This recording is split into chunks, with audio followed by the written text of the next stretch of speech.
The Professional Bowlers Association Summer Tour on ESPN is being brought to you by Budweiser, Beechwood aged for that clean, crisp taste. This Bud's for you.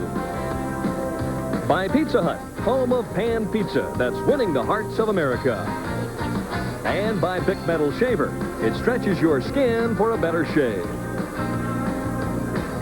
Now let's preview tonight's top 5. Operating from the number 5 position, it's 4-time PBA champion Dave Ferraro of Kingston, New York. His opponent in the opening match is 27-year-old Ron Williams of Fort Worth, Texas. Old Deadeye Walter Ray Williams Jr. in search of his 6th professional title will start from the middle of the stack, while talented Tony Westlake of Edmond, Oklahoma will begin tonight's action from the runner-up position. And of course, atop the leaderboard after 42 games in El Paso this week is this year's Firestone Tournament of Champions champion, Ballard Jr. of Richardson, Texas. And welcome, everyone, to spacious Bowl El Paso, located in El Paso, Texas, for the championship round finals of the $130,000 El Paso Open. Hi, everyone. I'm Denny Schreiner, and welcome to El Paso. And it's been 18 long years since the PBA staged an event here in El Paso. And, of course, the last winner back in 1971 was J.B. Blaylock. He's a senior player now, and he finished up 45th this week. And although he's not in the senior ranks as of this point in time, my partner Mike Durbin, Hall of Famer, won the 1968 El Paso Open. And do you remember anything about that championship? Oh, I definitely remember it, Denny. It's hard to believe that I won that title 21 years ago. Where did the years go? All right, now let's take a look at Ballard Jr. at the top seed position. A month ago, no one in the bowling world would have given Ballard Jr. or anybody else any chance whatsoever winning Bowler of the Year. If he captures this title tonight, Mike, he's got 4 titles. He not only has 4 titles, he's going to be close to $200,000 in earnings. He's already ahead of Mike Albee in top 24 finishes, 13-9, and in cashes, 16-12. If he wins this title, as you say, it's 4 titles, close to $200,000. A few weeks ago, I don't think Dell really thought he had a chance for Bowler of the Year. If he wins tonight, I believe that he feels he has a chance. If you've been watching the top 24 over the past year or so, the name Tony Westlake keeps creeping up. He qualifies number 2 here this evening, and he's rapidly becoming one of the better clutch players on the tour. And he's in that perfect position. He's in the number 2 position. He's bowling very well. He made our telecast just a couple weeks ago in Riverside. He just missed last week. And right now, he's in that number 2 spot. A lot of people prefer that spot, Denny. You only have to win 2 games, and you got a title. And, of course, what Walter Ray Williams Jr. is thinking about is nobody beats me 14 times in a row. That's right, 14 consecutive appearances in the championship round without a victory. His last one was back in 1987. What's the problem? Well, that's what Walter Ray is asking. In that 14 appearances, he has 7 seconds. So all I can say is that he's going through a period that a lot of great bowlers have gone through. Marshall Holman went through a dry period for a long time there. He's got to hang in, as my dad says, muddle through, and hope that the breaks go his way and feel that he can win again. Ron Williams, the number 4 qualifier, easily has the most unconventional arm swing of the top 5, and yet he still throws plenty of strikes. And he threw strikes last night to make our telecast. He won his only title in Columbus, Ohio last year, and he did it by averaging 240 for about 3 games. What I like about Ron's game is his follow-through. He trusts the ball on shots that he needs, and any bowler that can do that is a threat to win. And if you're a betting man and you'd like to place a bet on a guy who would probably throw a double in the 10th on the PBA Tour right now, it most probably would be Dave Ferraro. And he proved his worth last night. He needed that double in the 10th to make our telecast tonight. He flushed all 3 strikes in the 10th. But he's got a question in his mind right now, Denny. He's finished second twice this year. He finished second at the PBA National, and he needed a double in the 10th to win that title and didn't get it. He's got to win 4 games tonight, and against a tough field, that's a tough task for anybody. But Dave could be up to it. And the population here in El Paso, somewhere near 500,000. And without question, some of them, most of them, ended up here this week at Bowl El Paso. Outstanding crowds. There's a big one on hand tonight. And they're looking forward to the opening match here. And it'll be a good one between Dave Ferraro and Ron Williams. The PBA Tour on ESPN coming up next.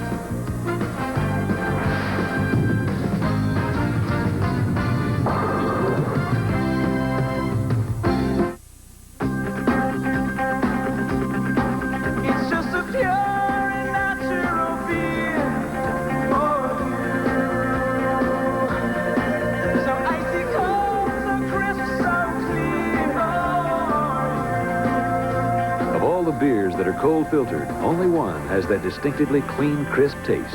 Budweiser, cold filtered and Beechwood aged for over 110 years.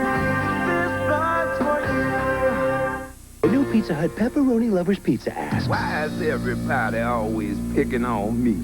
just one bite and you'll know this new pizza is pepperoni paradise. 2 prolific pilings of pepperoni packed between 2 extra plentiful portions of cheese. Now get 1 for only $8.99. Or better yet, 2 for just $4 more. New Pepperoni Lovers Pizza. Why is everybody always picking on me? You know why. Making it great. At Bic, we've been studying all the ways that you pull and stretch your face in search of a better shave.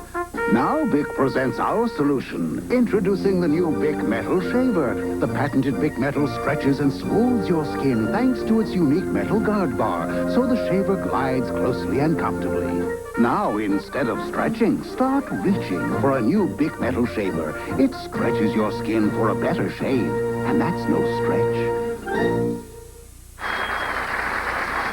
A jam-packed house at Bowl El Paso in El Paso, Texas for the championship round finals of the $130,000 El Paso Open. Ron Williams and Dave Ferraro up here in game number 1. These fans are starved for action. They certainly are. A very enthusiastic crowd. Let's just hope that we get some X's up there to support that enthusiasm.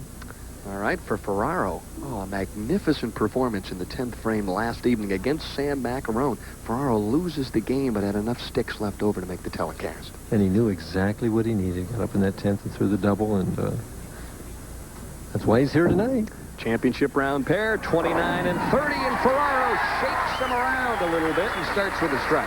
And Danny, all of the players said that the lanes appear a bit tighter tonight than they've been during the week, and that the oil is carrying down, so they're going to get tighter yet. Generally, that favors the line ball bowler because he doesn't have to circle and he can go straight at the pocket like Dave Ferraro.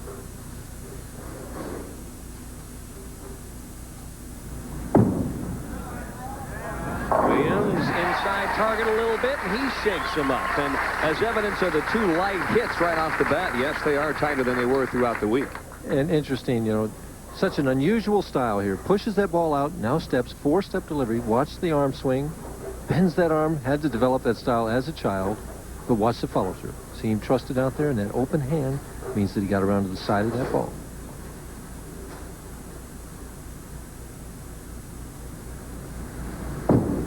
For the double. And Williams out of the gates very quickly as he doubles up on Ferraro. And we expected to see a few strikes thrown here this evening. Quality players on the telecast. They bowled each other in Columbus, Ohio last year, and Williams beat him 240 to 190. So for the title.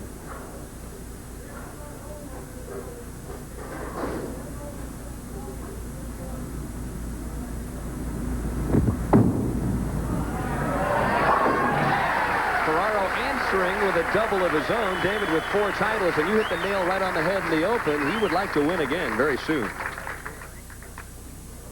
Watch Ferraro, 5-step player, head steady all the way through. Now watch the slide. There is no slide. Stiff leg, which you normally wouldn't recommend. No slide, again, which you'd normally recommend. He makes it work for him. Utilizing a re-rack on lane 29 here in frame number 3.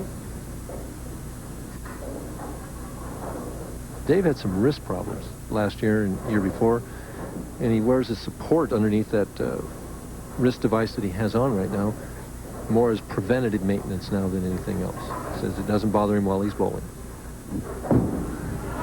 Stays firm through that shot. He likes it. He's got him dancing here at Bowl El Paso, and we've had 5 shots, 5 strikes. Ferraro just saws this 5. Watch the ball hit the 5. And just, well, he gets in the way there, but it just rips it right into that 7. And there's his reaction. Ooh, he looks mean there. Growling a little bit in the 3rd. Let's see if Williams can answer the call. Right back at him, he says, as these 2 are counter-punching here early on in game number 1. Are they counter-punching or just slugging one another out, They're throwing those haymakers. Yeah, right. Well, these 2, let's see, Williams averaged 223 for the week. Ferraro at 221. Scores a little above the medium range this week. Only 1 300 game as compared to 9 last week. And there you see 2 perfect games at this point in time.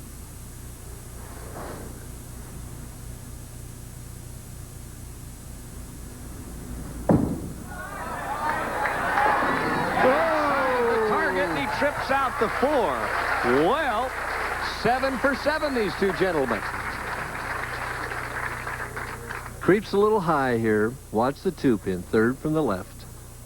As he goes high, the 1 hits the 2. The 2 goes to the wall and taps out both the 4 and the 7. And Rod Williams likes the effort. He leads by 10. We're all perfect here through 7 frames. Don't go away. The strike.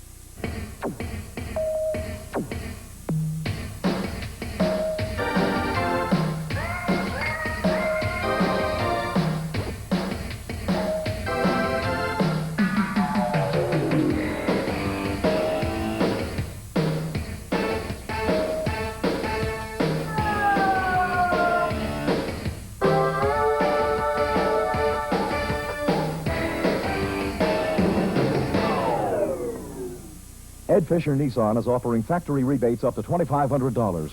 Choose from Sentra's 2-door, 4-door Sport Cooper wagon. Take a break from the ordinary with the all-new 1990 Access, or the Maxima with sports car power and handling and all the comforts of a fine luxury sedan. And the 1990 300ZX, there's nothing else like it on the road. But hurry, factory incentives up to $2,500 end soon. Come see the full line of Nissans with low APR financing at Ed Fisher Nissan. Illinois. Oh. And here's a look at the Pro-Am winner this week. And no, that's not the car that he had before he started. That's what they gave away as the top prize this week, Mike Durbin. It's a 1989 Plymouth Colt, courtesy of Chrysler Plymouth of Las Cruces, New Mexico. I should have entered the Pro-Am this week. I should have come in early and bold as well. That's right. What a great Pro-Am prize. Probably the best one of the entire year on the PBA Tour. Dave Ferraro has 3 strikes, and yet he trails in this match in the early stages. Well, he won't trail if he gets this one.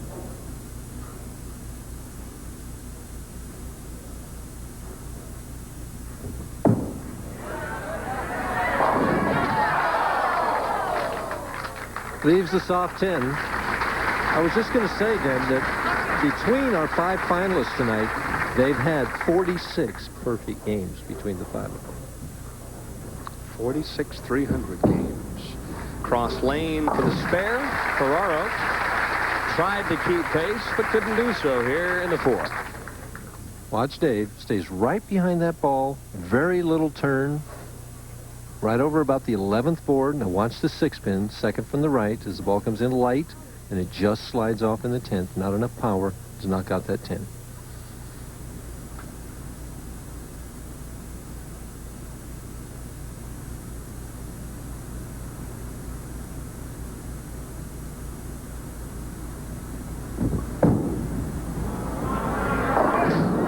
Was left when he let it go, and he leaves the 3/6/10.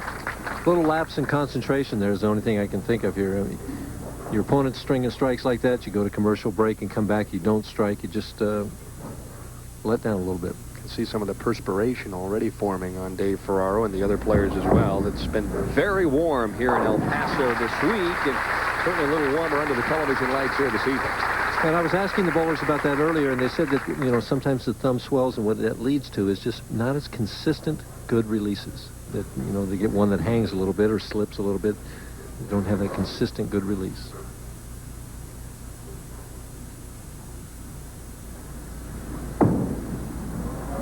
Well, that one came off in fine fashion, and the half-10 left in the 5th for Mr. Williams. So after 7 consecutive strikes, a couple of 10 pins. And things are getting back to normal like they were all week long. A lot of 10 pins left this week, then. A lot of ringing 10s, solid 10s left this week.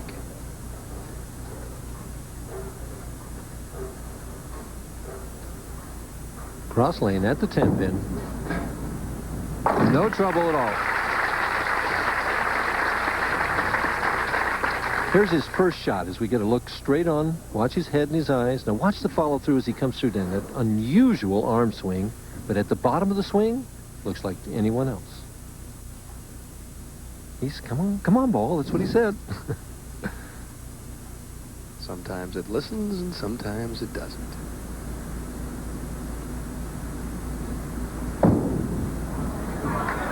High.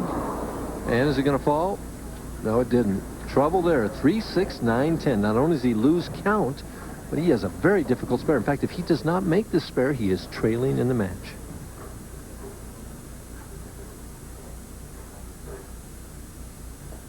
shakes his head a little bit, and obviously he wasn't too pleased with that last offering. He crept high, for the 4-pin frame before on this lane. Lane just hooking a little quick for him. Great spare shot. He may have to make an adjustment on that lane, Ben. Excellent conversion of the 3.6910. So both players have shown they can strike and shoot some spares. Hits the ball well out on the lane here. Right over, almost looked like the middle arrow there. Didn't know how he was going to play it. Perfect conversion, though.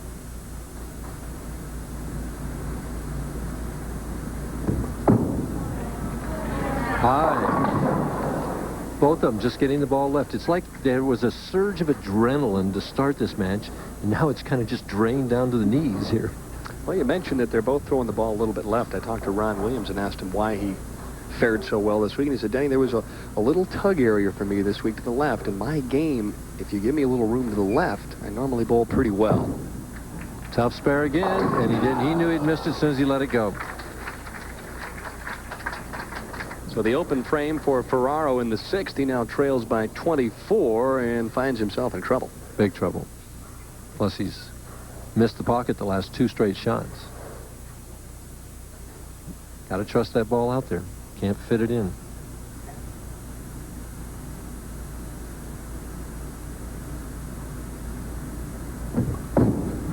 More room. Better reaction. Completely different shot than the last couple. It's just execution, Denny. Well, you have to give it room. Trust is a must on the PBA Tour. And there you see what happens when you do give it a little room. He trails by 24. We'll be back with more right after this. I'm here in this auto graveyard to demonstrate New Finish, the once-a-year car polish. Simply wipe it on and wipe it off. There's no rubbing, no buffing. Look how New Finish restored a deep, hard shine to even this weather-beaten old car. You see, New Finish is not a wax. It's a space-age polymer formula that shines better and lasts longer. And here's proof. An independent laboratory tested New Finish against several leading brands of car polish. After simulating a full year of punishing weather, New Finish had the highest gloss and actually retained 90% of its original shine. Next, we polished this car with New Finish and ran it through 52 car washes. After all the harsh detergents and scrubbing, the water still beads. You'll find New Finish is great for fiberglass boats, too. So get New Finish, the once-a-year car polish. And between polishings, use New Finish Poly Car Wash to clean your car. New Finish Liquid, rated #1 by leading consumer magazines. Available at Kmart, Woolworth, Kroger, True Value, Ace, Auto Express, Western Auto, Eckerd, Walgreens, and other leading stores.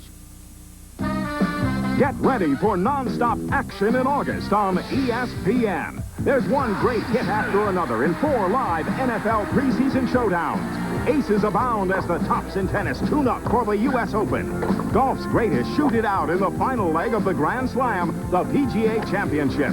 Daring drivers rev up for NASCAR and Formula One thrills, while the pins fall on the PBA Summer Tour. It's an action-packed August on ESPN. Very consistent type week for Ballard Jr., never lower than 5th at any time. All the way through, but a steady progression for Westlake as he just kept climbing the ladder. He wants to move up one more spot tonight. Of course, the key round number 5, Walter Ray was leading heading into the final 8 games of match play, and Del Ballard just simply came out and grabbed that top seed position. Ah, yes, 2 lovely ladies there trying to make it through the opening game. The hardest thing in the world has to be to sit there and then, of course, sit next to the person you're in your heart rooting against. Right. All right, Ron Williams up now in the 7th.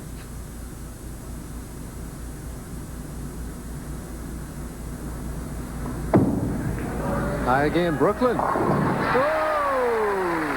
That was runaway Brooklyn. He says it looks the same on the scoreboard. He just got this ball started left. Turned it early, hit about the 13th board when he's aiming about 10, and that's the result. Get a break. Help. Thank you. Embarrassment. That's what he is right there. He's embarrassed that he got that kind of strike on national television. Okay, let's see if he can throw this one a little further to the right, maybe hit the 11th board. A lot more room. Take advantage of it. That's what you got to do to get those breaks. Ah, yes, Bonnie appreciative of the effort there. Now Ferraro has to step up in the 8th. He's working on a strike in the 7th. He needs a double desperately. Must strike for him right here, Dan. Has to strike.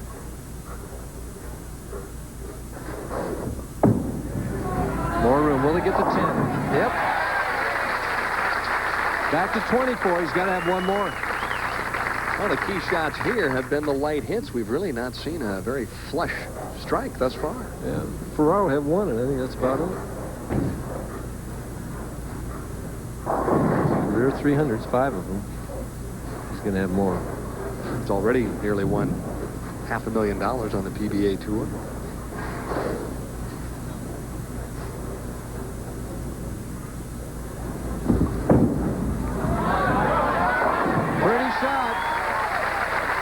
Right in there. It's down to 14 pins. As Gloria Lazarn says, that's better, hubby. Anytime you see the pros go down to one knee, you know that they have thrown a good shot. Right. What will Williams do now? The runaway Brooklyn on this lane last time? Got to get it going a little right. He's got to get in the room.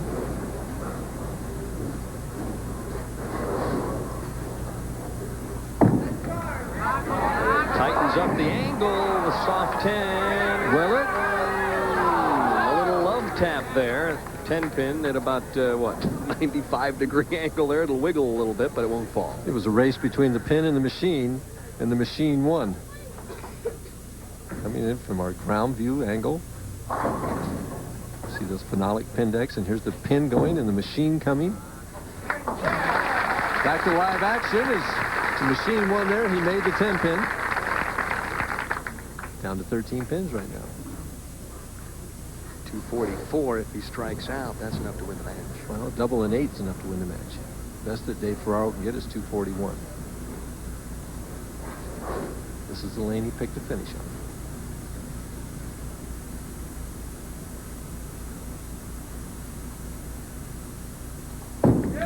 A lot of room. And then it came roaring back. Pretty shot. Why in the world is it going left to you, Carter, when you have that kind of reaction to the right? Because we're not perfect in it. We make mistakes. All right. He's got to know that in his mind, though, now. He's saying, hey, if I throw it a little right, I know I can get the ball back. It's true. Well, this one right here really puts him in a position to move on to game number 2. This is the most important shot of the week for him right now.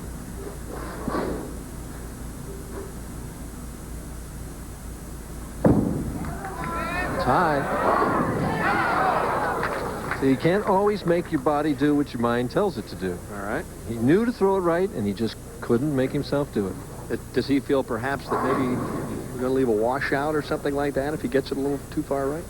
There's always that fear. Sure. You know, give it room. Not too much. It's always easier from up here to talk about it. So he converts the spare.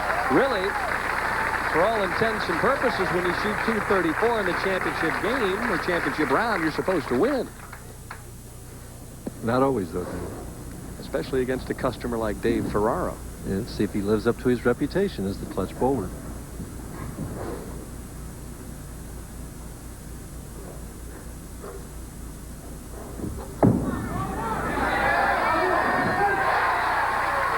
One more he needs.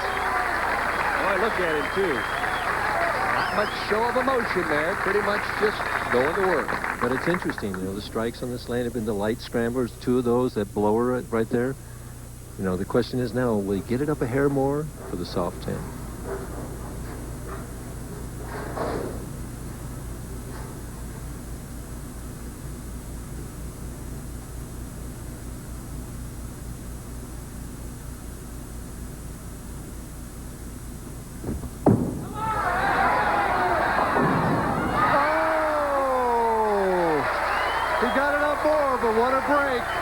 Well, a little slower speed that time, but he trips out the 4 and about a half a dozen other pins in the process.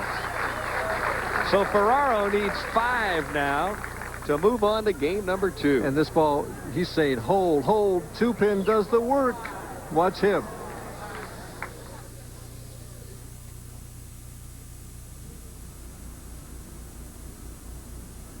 The team of Ferraro and Ferraro rooting on yet another victory. He needs 5 and he gets 8. Well, we've seen some beautiful clutch bowling here in game number 1.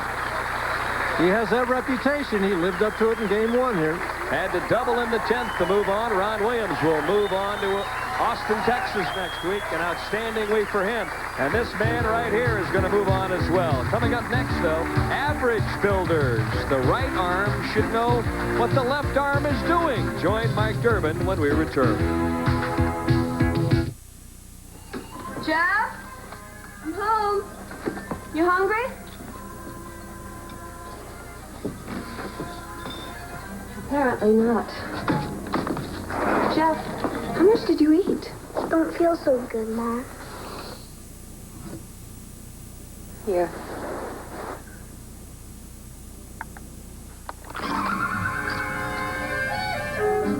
The one that coats is the only one you need.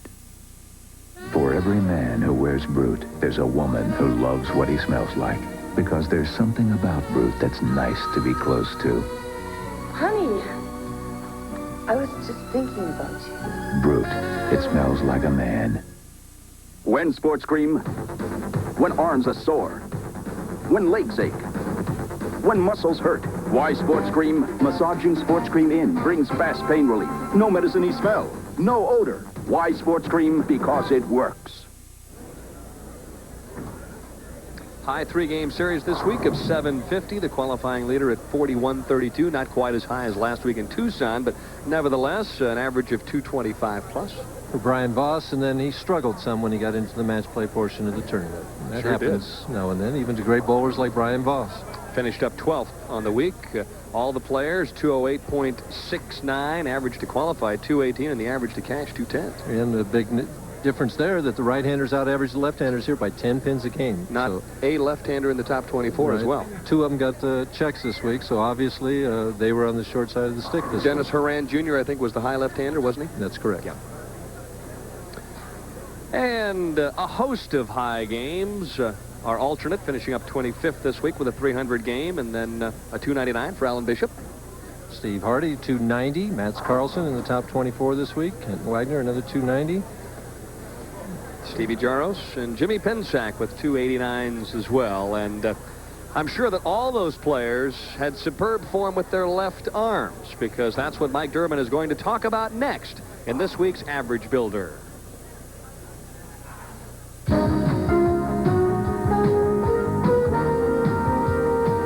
tonight's Average Builder, I'd like to talk about something that's very seldom talked about in the sport of bowling. And that is, what do I do with my opposite arm as I'm going in my approach to the foul line? In other words, as a right-handed bowler, what do I do with my left arm? Or a left-handed bowler, what do I do with my right arm? Well, if you watch the bowlers on our telecast tonight, you see a variety of different things that they do. In our upcoming match, you're going to see Walter Ray Williams Jr. Walter Ray has a unique approach. He takes his left arm and brings it all the way back here as he's letting the ball go, and I really don't know how he manages to physically do that. Ron Williams, who we just saw, does just the opposite.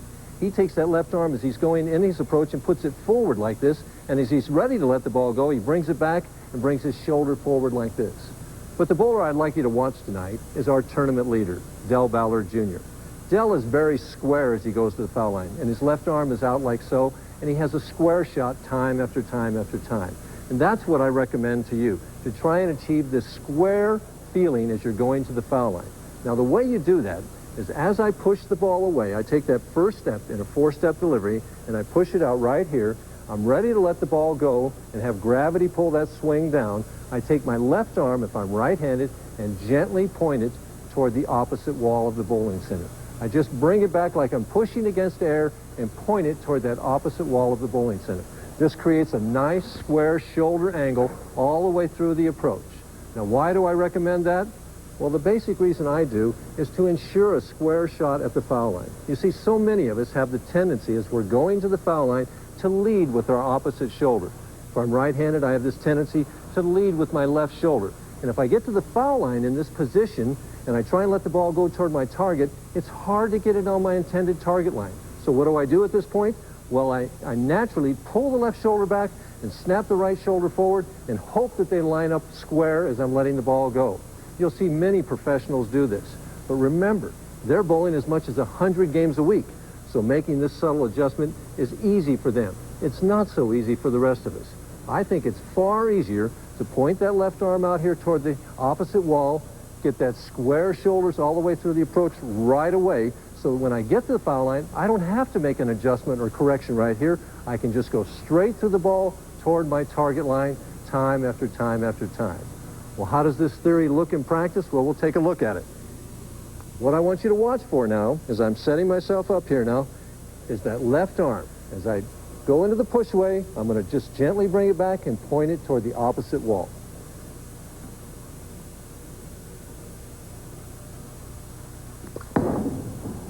Remember, to answer that question, what do I do with my opposite arm? I point it toward that opposite wall to create a square shoulder angle. That enables me to make good shots time after time after time. We'll see you again next week when we'll have another average builder.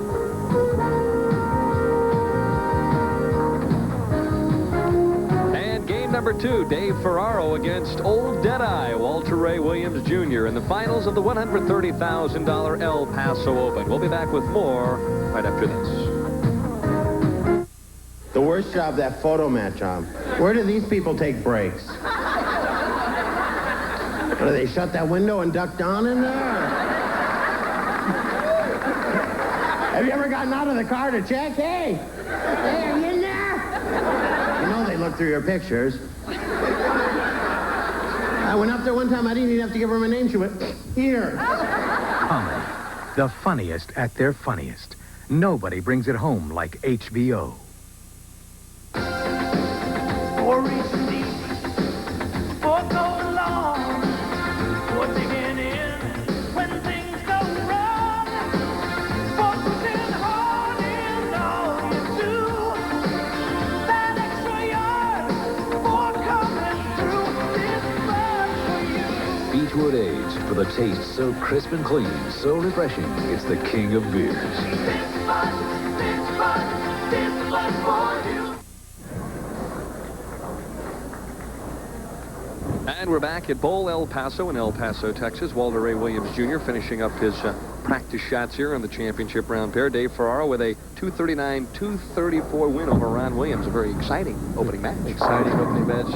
Both of these players now are going to go straighter down the lane. I mean, Dave, we already saw as we take a look at the prize list, the winner here is going to get a nice $20,000 paycheck. And you told me back in 1968 you won all of $3,000. All of $3,000 for winning this tournament. tournament. $10,500 for second. There you see third, fourth, and fifth. All right, we're all set for the start of match number 2. Anyway, the point I was making before is these players are similar. A straight angle into the pocket. The winner of this game could go on to win the tournament.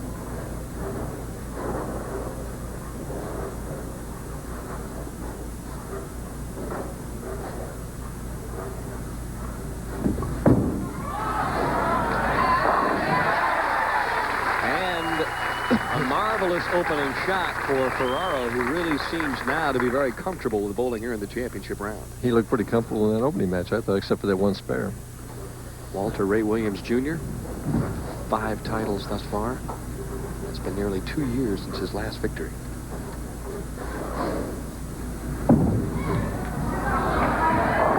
That one floats a little on him and leaves the 2-5. The 4 exited stage left. And he just didn't catch it, just no fingers in that shot, and it didn't make it up to the 1-3 pocket. 5th championship round appearance thus far this year for Walter Ray, who has already won better than $77,000. He'll go straight at the spare with a harder ball. Doesn't want the ball to bite at his spares. Wants to go, goes perfectly straight at him. 5 steps. Pushes it out. See at the top of the swing, he's right in time. That unusual delivery. Now watch him from behind. Watch his left arm here, Dan. See the swing come out and then back, and then the left arm snaps back as he lets it go. Better shot there on the left-hand lane as that one was flush.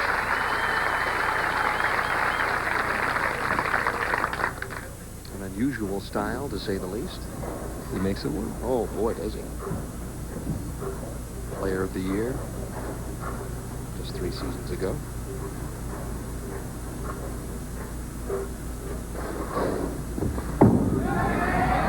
High. Whoa! What's he going to do in that lane? With trick 4 through the nose, and now Brooklyn, the last 3 shots. Now, this lane is hooking about 2 boards more for Dave. It isn't for the other bowlers, but it is to him. It looked like he just stayed in that ball too long. Not a good executed shot, but got a good result. He said, well, that happened to me, you know, by Ron Williams in the first match. In the top 5 on the PBA Tour in average here in 1989. Trying to make it 3 in a row. He likes the left-hand lane, and this time comes up with a solid 10. And the first solid 10 that we've seen in the matches tonight. There were a lot of them left this week. That's what makes bowling such an interesting game. You throw a Brooklyn and you strike, and you throw the best shot of the second game, and you leave a solid 10. Right, they get even in a hurry. So Ferraro spares up in the third, and it gives Walter Ray, who trails by 9, an opportunity to double and grab the lead. And take the lead, right. Well, they had a good match in the match play.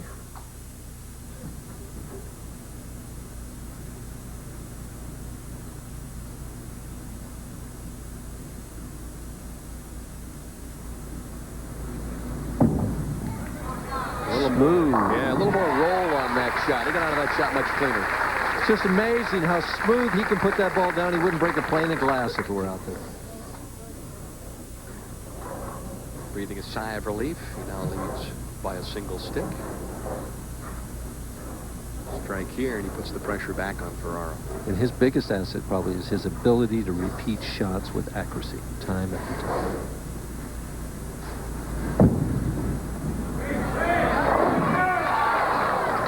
Got it a hair right, and it didn't make it up. Needed a little help on the shaker hit. Leaves the soft 7. Tony Westlake qualifying number 2. Ballard Jr., this year's Firestone Tournament of Champions champion. Our top seed this week. Quality field. Certainly is. Walter Ray makes this, and we've got a dead even match. The odds of him making that spare were pretty good, and he does. So Walter Ray Williams Jr. and Dave Ferraro are deadlocked here early on in game number 2 from Bowl El Paso in El Paso, Texas.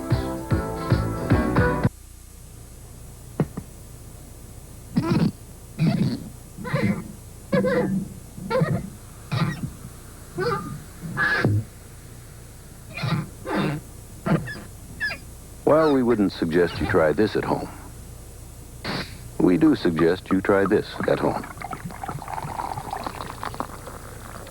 Family brewed, fire brewed. Stroh's Light. Now in a new package. From Harrisburg to Lancaster, Reed Car and Truck Country wants you to take the 283 Challenge. No matter where you are, it's worth the short trip to Reed Car and Truck Country in Elizabethtown for the absolute lowest prices on Chevrolet, Pontiac, and Oldsmobile. Shop Reed first. Shop Reed last. But you owe it to your bank account to shop Reed, because you'll always find your best price. Take the 283 Challenge now and see Reed Car and Truck Country in Elizabethtown.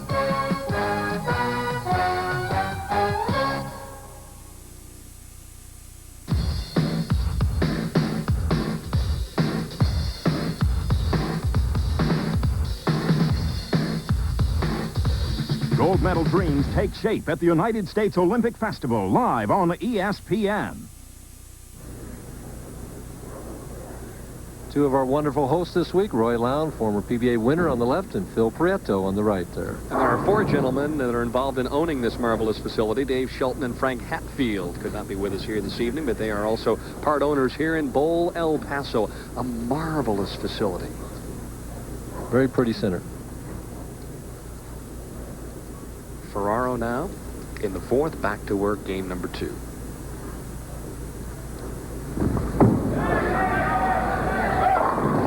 And he's lost on lane 30 right now as he looks down and doesn't know what to do. Fortunate to get 9 out of that hit. When you hit the nose like that, you could wind up with 5. I'm staring at you on both sides of the lane.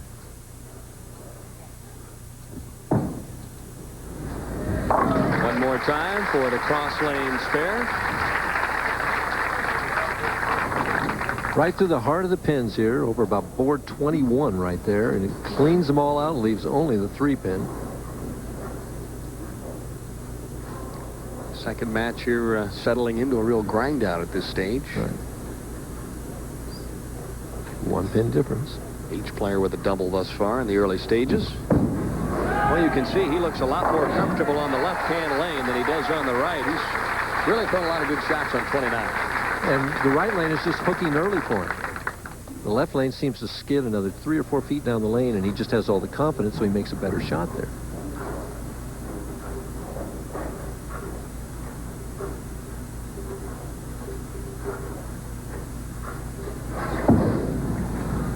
Will it hold? No. Another big break. Right lane is just not holding. They've got to be extremely accurate with that straight shot on the right lane. We've got an even match if he makes this spare. Again, fortunate going through the heart of the pins like that and leaving only 6. All right, if you know you can't go straight up and at him on the right-hand lane, don't you have to start thinking belly after a while? I think Walter Ray can go straight up and at him here, but he just has to be extremely accurate. He can't miss his target at all left. Or maybe throw it a little harder. And he's capable of doing that, right, Dan? Sure. With Dave, I think that you're right, that he definitely has to make an adjustment by moving his feet 1 or 2 boards left and his target in maybe a board. See, what he's thinking, though, if I do that, then it won't make it up. But if you don't do it, it goes through the nose. Right. Trouble, trouble, trouble. Yeah. It's the beauty of the adjustments. Left-hand lane, a little more speed. Oh my, the 9-pin nearly stood at the 4-pin. Walter Ray was giving it the old sluggeroo with his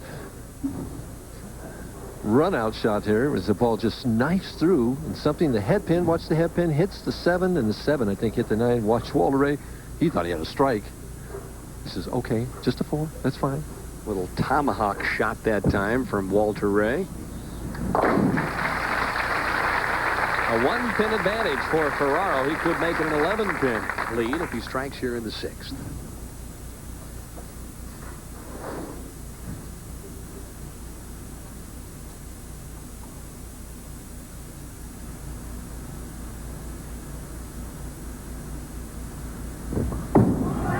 Even more room. Oh, pretty obvious up here what he needs to do, and if Gloria had her thoughts, she might even tell him, come on, swing a little on that right lane. Says, I'm trying, honey, I'm trying. That's right. The mind is willing, but the arm swing is not. As he comes in light and just catches that 5, and the 5 goes into the 7. Little popcorn shot there. Big shot for him here in the 7th. He can really open things up. Too much room. He should have thrown that shot on the right lane. Leads to 2-5. That keeps Walter Ray in the match. It's only a 9-pin difference if he converts the 2-5, which is no gimme.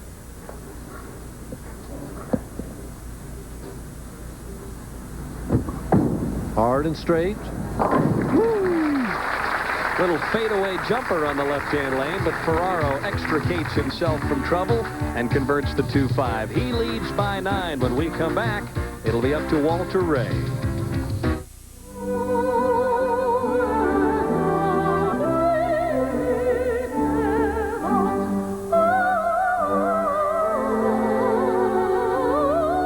Master locks are tough under fire. Fancy perfumey aftershave. It's got to be a quarterback's locker. Real guys who get mud on their uniforms use rugged, honest stuff. Ice Blue Aqua Velva. There's something about today's Aqua Velva man. So you still think linemen are dumb? Last year, Ebonite took you to a new plateau of excellence on Oily Lake with the Thunderbolt. Now the Thunder rolls on with the new Thunderbolt MD for medium to dry lanes. The same devastating power core and an exclusive new MD cover that makes it hunt down the pocket and hit harder with less deflection on medium to dry lanes. Make some thunder of your own. Ask your pro about the Thunderbolt MD from Ebonite. And one of the big bowling supporters here in El Paso, the Honorable Suzanne Azar, the mayor of El Paso. I think she just realized that she was on television there. That's right. She got a very nice round of applause when she was introduced earlier this evening, so she's one politician that's looked on favorably by the constituents. For the time being. That's a tough game, too. Yes, it is.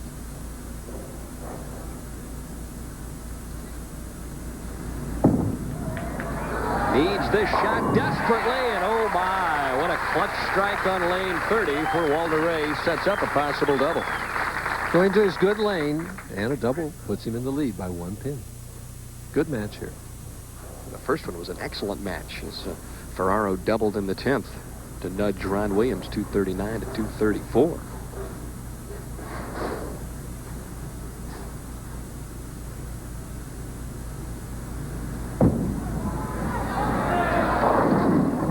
Mm, 2-5. Ferraro left at the last trip. Walter Ray visibly upset with himself for that shot. He says, what do I do? He says, it crept high time before, and I threw it a little harder this time, and it doesn't make it up. Breaks down the bucket to leave only the 2-5. He realizes he's running out of frames. Ooh, he's got it. First things first, convert the 2-5. So he had a strike up in the 7th and couldn't take advantage of it. Now Ferraro, who leads by 9, stands up in the 8th.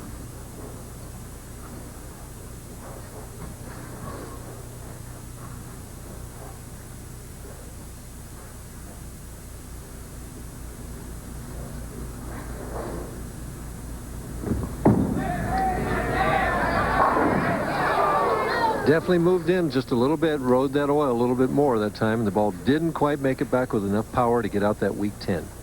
So we've got an 8-pin match if he makes this spare with 2 frames to go, and Ferraro has the 8 pins. Boy, no time at all, switches balls. Just takes that 10-pin for granted, doesn't he? Well, he shot a few of them this week, so I'm sure he's comfortable with the cross-lane spares. He's comfortable with almost all spares. This is his first ball right now. Inside the second arrow. Now getting out to maybe the 10th board. Now watch the 6-pin. See it. Try to get up to get the 10. Not enough power to do it. Boy, it wiggled it for a moment. More importantly, right now, if he strikes here, he cannot be shut out of the match. Correct.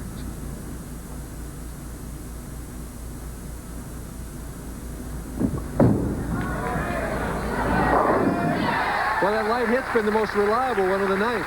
I don't think there's any question about that. Walter Ray now, if he has any hopes whatsoever of continuing on here in the El Paso Open, has to strike out, and the best he could offer would be 227. Well, these are both very good 10th frame, 9th and 10th frame bowlers, so we'll just wait and see what happens.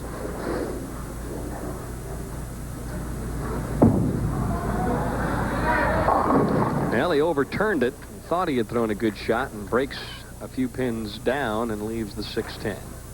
Can't get discouraged, though, here, Dan, because he's still in this match. He's exactly 10 pins down. He needs to convert this 6-10 and get up and throw 3 strikes in the 10th frame. Which would mean 215. Which is exactly the pace that Dave Ferraro is going at. It would force Dave to strike again to win the second match. And strike on the right-hand lane, which has been his tougher lane. Well, he just didn't prepare himself. We'll see if he throws the strike anyway, but I just would have taken a little extra time at this point to get my thoughts together so that I wasn't down.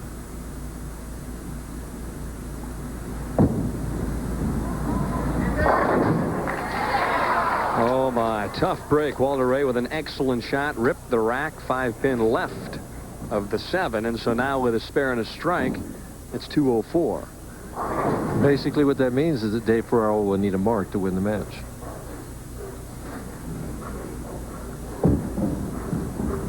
Well, it really was a very nice shot in the 10th, wasn't it? It was, but again, I don't think he prepared himself enough mentally going into that frame. Mike, do you think perhaps at this stage, after 14 consecutive appearances without winning a title and not having a lot of success, that maybe he's a little down mentally? Oh, absolutely. I think that they can would reach anybody. Sure. Start thinking the negative thoughts rather than the positive. He needs to strike on this field ball to force him to mark. Good acceleration through the swing. Doesn't get much help and shoots. 203. No opens for accurate Walter Ray Williams Jr., but it might not be enough. If Dave Ferraro would open and go 9 out, we would have a tie match.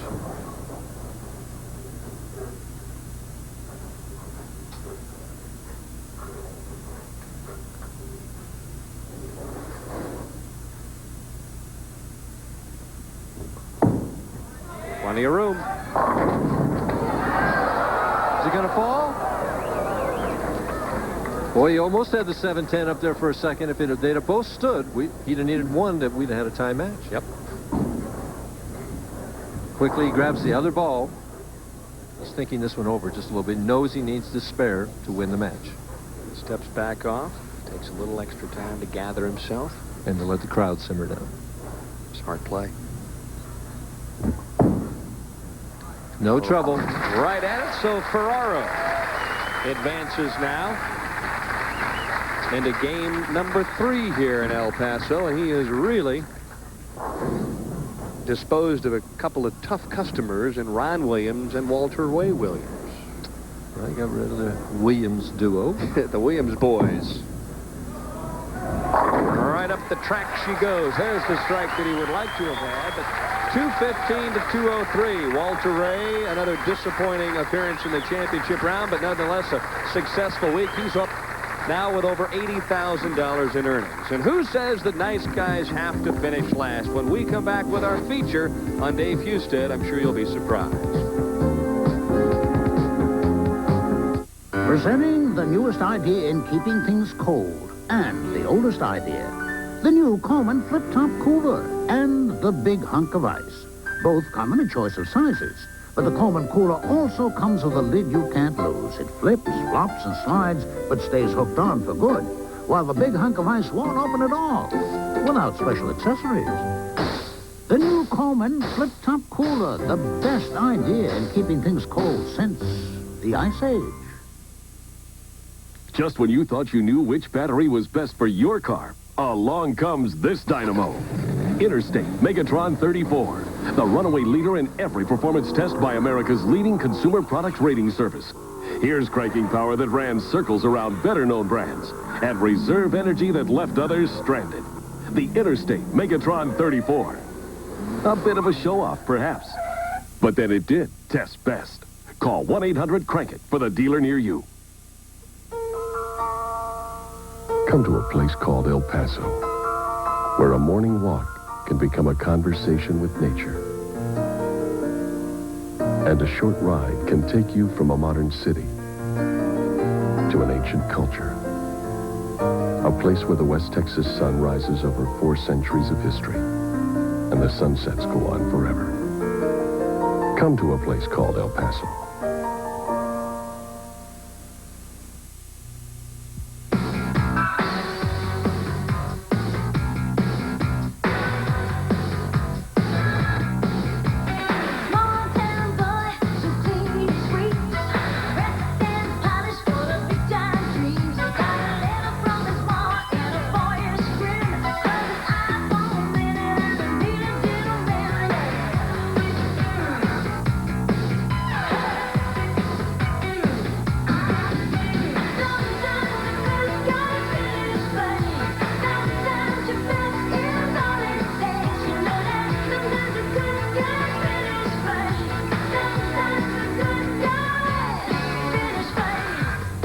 Despite the frown and the furrowed brow, Dave Husted can certainly attest to the words in that song. The 29-year-old pro earned a career-high $126,500 last year. He also finished first in the balloting for the 1988 Steve Nagy Sportsmanship Award.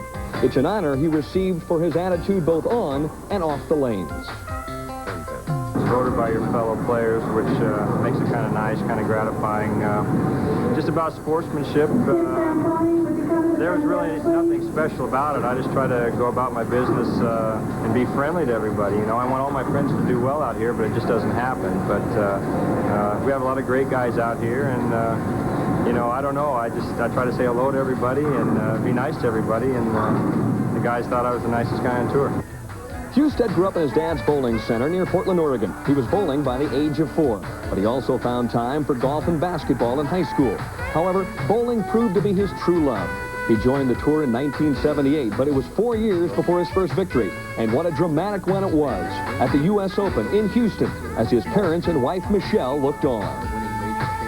This young man has maintained close to 20 miles an hour all day long and shows no sign of weakening.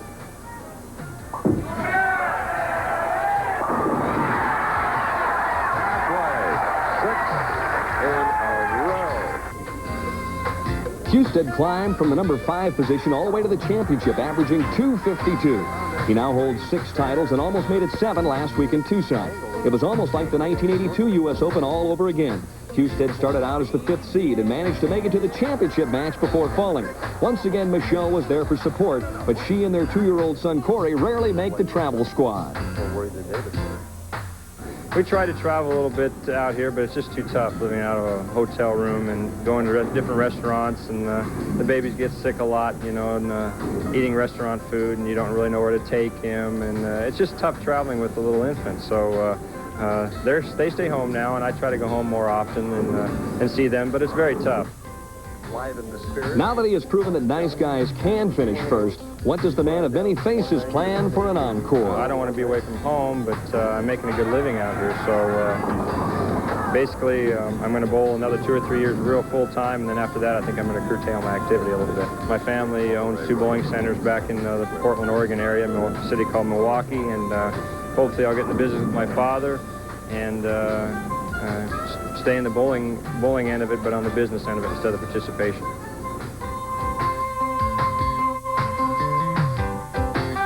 And coming up next, yes, born and bred in the Lone Star State, it's Dale Ballard Jr. of Richardson, Texas. He's the tournament top seed. He'll talk with our Mike Durbin. It started in Japan in 1907 and became one of the most respected automobile companies in the world, Daihatsu. Nearly 1 million vehicles a year, sold in over 130 countries. Cars, trucks, and utility vehicles of incredible quality at an affordable price.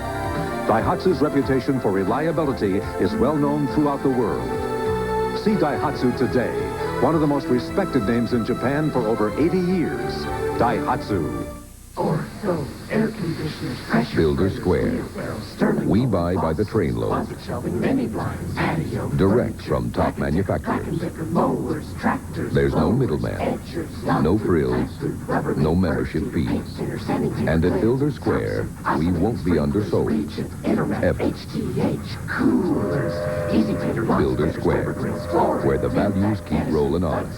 Because the more we sell, the lower the price.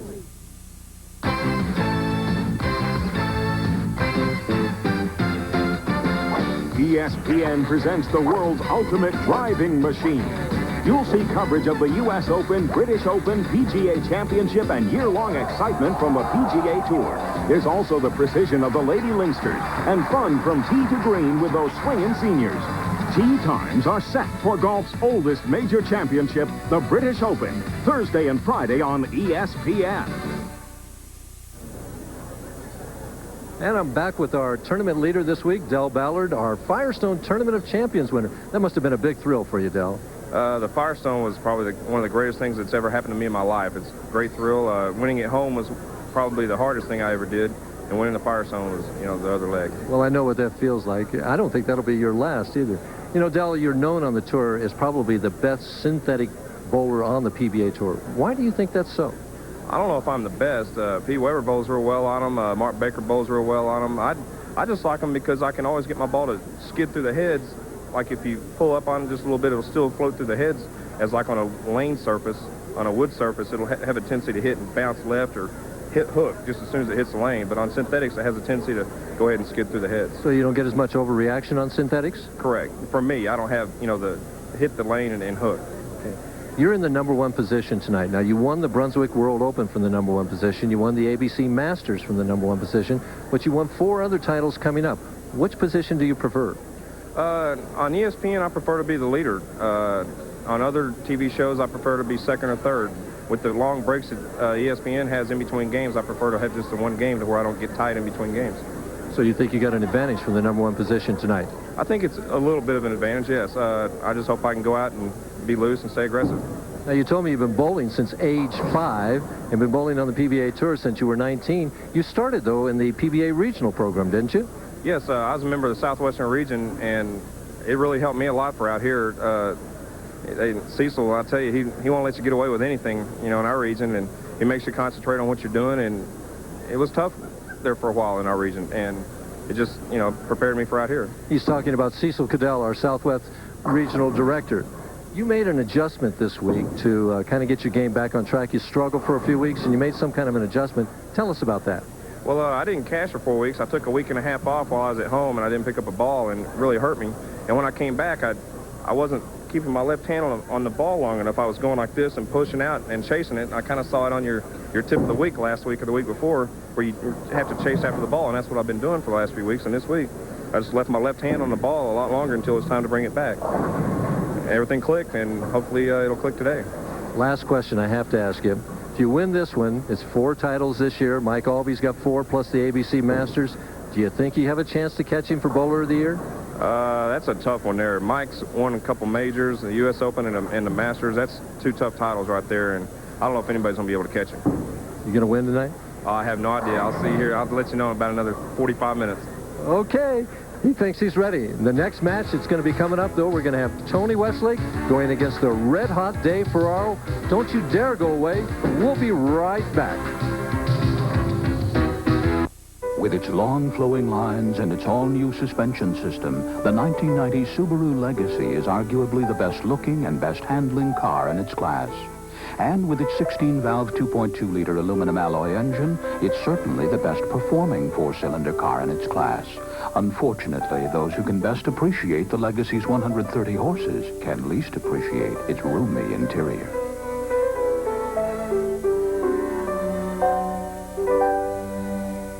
Here's an invitation to all area bikers to take part in the MS 150-mile Harpers Ferry Happening Bike Tour. It leaves Mechanicsburg High School in Pennsylvania July 29th and ends in Harpers Ferry, West Virginia, July 30th. Features on the historic route are lodging, support vehicles, and lots of food. Call the MS hotline 652-2108.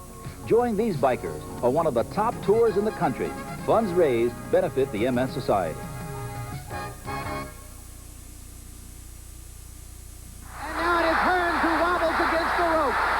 Tremendous left hook following the right hand by Ray Leonard. And now Hearns is holding on for dear life, which is something he didn't do in the first fight. A right and a left. Leonard just missing with and a right lands. Can Ray Leonard do it? Boxing. The biggest, the best. Nobody brings it home like HBO.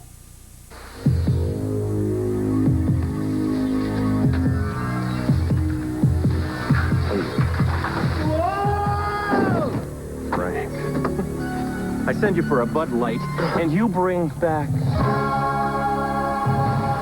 Well, if you want the one light that outshines them all, ask for Bud Light. So, there are no men here, there's an unlimited supply of Bud Light, and we can never leave. Correct. Because everything else is just a light. We can live with that. Yeah. All eyes and lenses are now trained on the championship pair here in El Paso because we're down to 3 players. Oh, the high fives being given now between Ferraro and Westlake. This could be a dandy of a match. Well, we've got 2 good matches already. You know, Ferraro, again, proving his mettle, striking to win the first match and getting the mark in the 10th when he needed to win the second. Ferraro averaging 227 through 2 games here in the championship round. Will it make it? Yeah. Ooh, Reagan, 10. Boy, that ball just roared into the 1-3.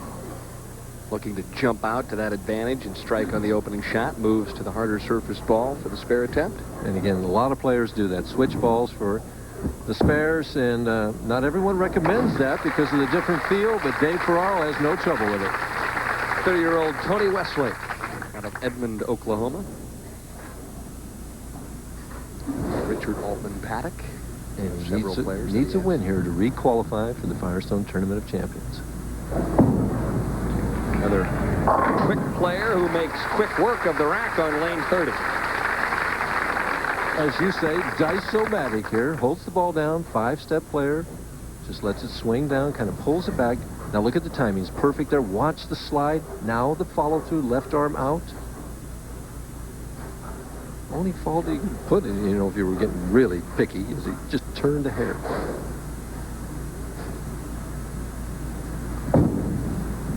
For the double. Ooh. And I think that's anxious. He went, I want to get ahead of this guy right away, and jumped on that shot and just got it on the board left, and that was the result. 3-6-10. Cross lane at the 3-6-10. Not the easiest spare in the world.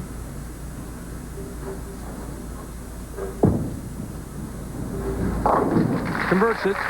No problem for Westlake, whose last appearance on ESPN just 3 weeks ago was not a happy evening. He shot 163 and was defeated by Curtis Odom. And didn't switch bowling balls, so He's improved. Maybe figured something out on this TV pair tonight, huh? Those games this week, 188 and 217 for that 202.5 average. Gets it out on the right-hand lane. There's the messenger delivering the message. And his wife says, ho-hum, I've seen that before. And I hope I see it again. Watch the headpin. That's going to deliver the message, I think. And it is. It's that headpin coming off the sideboard.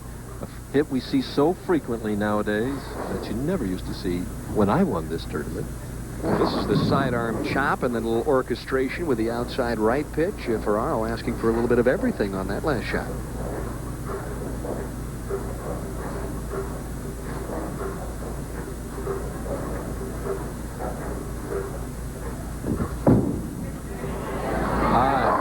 Boy, he almost got to Brooklyn again. Definitely the early turn there. He didn't stay with it. Didn't give it any room at all. It just was left at the top of the backswing almost. And he doesn't have much of a backswing. David now 14, make that 15 wins, 10 losses career in the championship round.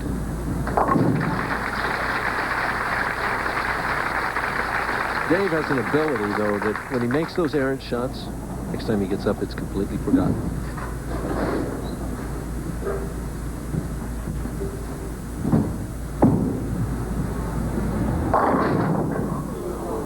Little high and tight inside fastball leaves the solid 4. Well, it's kind of an inside fastball there, Sure. wasn't it? Yeah. Always was a tough one to hit for me. Tony Westlake, after making some adjustments, taking a lesson from good friend Gary Dickinson after the winter tour, and watching some video, has now made 7 of the last 8 finals. Told me that he decided to hook the ball a little less, go back to what he does best, which is make quality shots, and don't worry about what the rest of the tour is doing. See that little check in the left of the third frame? That means that Dave Ferraro took a re-rack in that frame. And again, the rule, PBA rule, is he is allowed 2 re-racks per game, no more.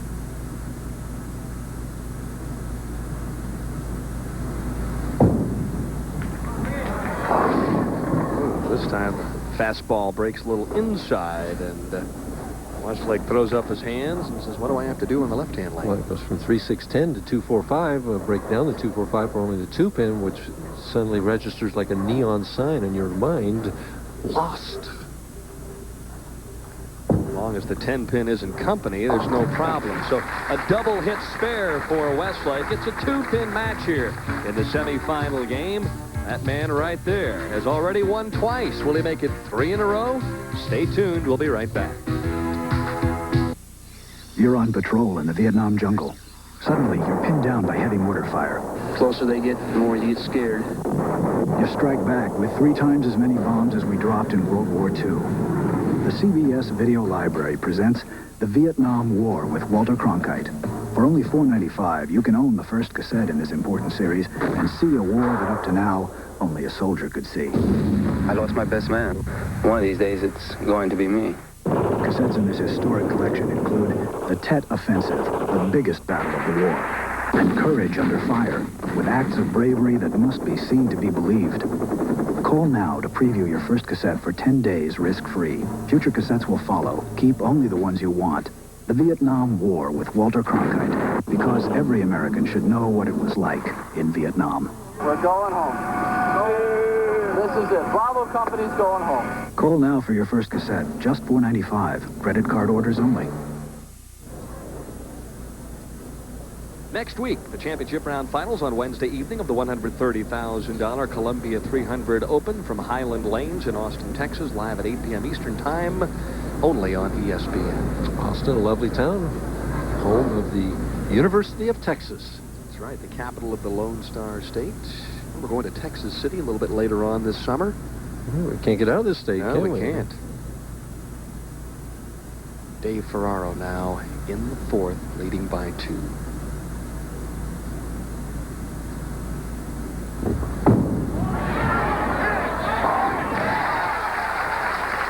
Has he become the crowd favorite? Sometimes happens that way. I think Ballard will be the crowd favorite. I mean, they've been cheering for him all week. Ferraro trying for his first double. Hit his tough lane twice in a row now. Okay, we We talked about that lane being the tough lane, but through 2 games, he's got 7 strikes on the right lane, 7 strikes on the left lane.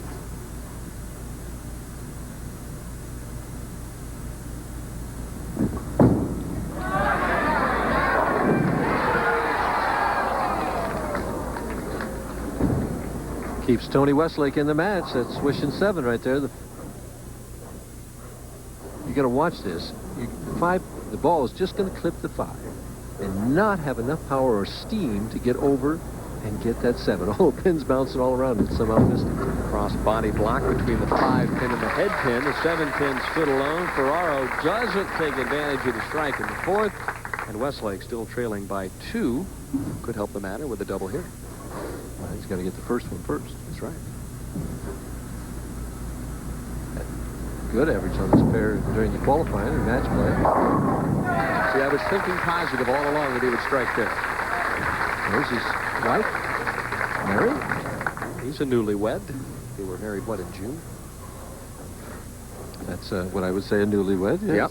Said Mary has helped his mental game tremendously. So he was really down after the winter tour. Missed the last 4 or 5 checks in a row. And, you know, just mentally was kind of burnt out, took a little time off, and he's really bounced back beautifully here in the spring and the summer.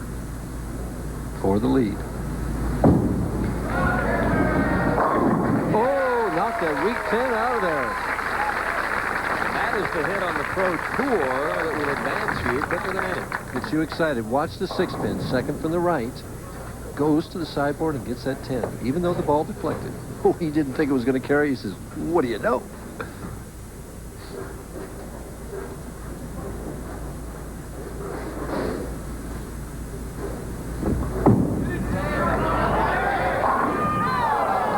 Two ringing 10s, a swishing 7, and 6 frames. So he says, boy, oh boy, what do I do?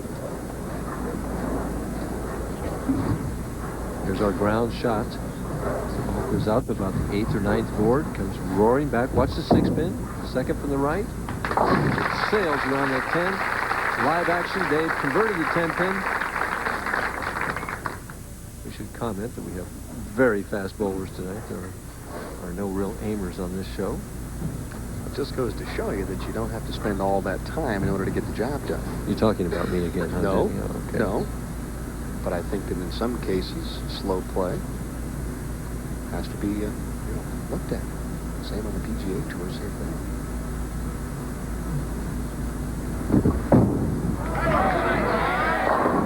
Another tempo. Now feeling down in the dumps is Dave Ferraro, who kind of looks up mystically and says, hey, I hit the pocket 3 shots in a row, got no strikes. That's the 3rd 10 pin of the match. Not much you can do when the pins don't cooperate. Well, you don't make an adjustment for the half 10, do you? You can move a half a board right, but he's not going to do that. He's just going to try and make a quality shot next time and hope it carries. And hope that he has a chance that the man in red doesn't continue to strike here at Bowl El Paso in El Paso, Texas. If you've been using this to take care of vinyl, leather, and rubber, you're going to like new vinyl a whole lot more because it goes on easier, lasts longer, and protects better. Watch. We applied this to one of the front seats. Now, as instructed, we'll wait. While waiting, we'll wipe new vinyl on the dashboard, door panels, the tires, and now the other seat. New vinyl dries in seconds. There's no waiting, no rubbing, no buffing. But with the other product, there's more work. You have to go back to wipe off the excess wetness. Now, to prove new vinyl lasts longer, we applied both products to this car's vinyl top. And look, after 52 car washes, only the new vinyl side still shines like new. New vinyl is not just for cars. Use it on furniture all around the house. So if you've been using this, try new vinyl. We guarantee you'll like it better or your money back. Get new vinyl at Kmart, Woolworth, Auto Express, True Value, Ace, Western Auto, Rite Aid, Eckerd, Walgreens, and other leading stores. Coming up on SportsCenter, the home run barrage of Joe Carter continues. Andrea Kramer sits down with the man who was supposed to be the NFL commissioner. And Chris Myers looks at the life and death of Donnie Moore. SportsCenter at 11:30 Eastern Time. Hi, laddie, and they'll be playing that British Open this week. Troon, Scotland, Thursday and Friday on ESPN, 8 p.m. Eastern Time, 5 p.m. on the West Coast. A couple of days of coverage. The 118th British Open Championship. Defending champion is Seve Ballesteros. I don't know about you, but I'm rooting for an American to win it. I hope Curtis Strange comes out and shoots his first round like he did his last 3 last year. Europeans have won the last 4. Trying for one more. Oh! And he says, well, Dave, I can leave a solid 10, too. Oh, that's heartbreak heaven there when you throw it that flush for the turkey to really grab the guy by the throat and the solid 10 stands. Keeps it, though, a tight match here. Within a mark.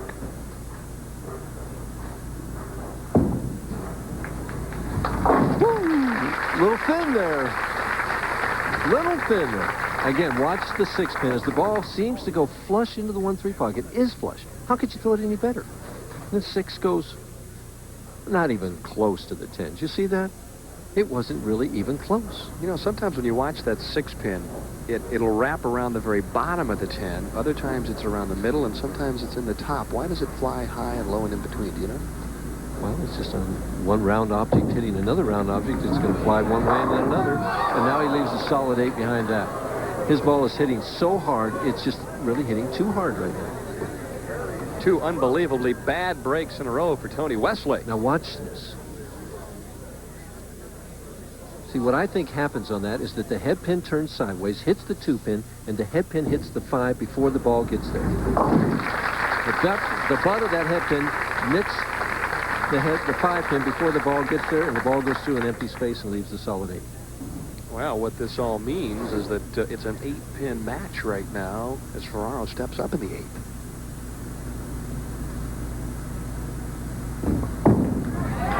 He's there. And he leaves another solid 10. The 4th of the match. He's only had 2 strikes. He's had every ball in the pocket.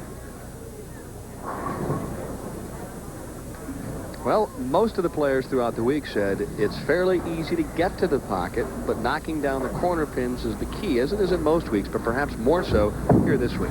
Well, this is what the players were faced with all week long. You hit those games where everything carried and everything went well, and then you hit games like this where you just threw ball after ball after ball in the pocket and left a corner pin, left something, a 7 or a 10 or an 8. Well, 217. There you see graphically what Ferraro could post if he would strike out. 9 pins the difference. Anybody's ball game with 2 frames to go.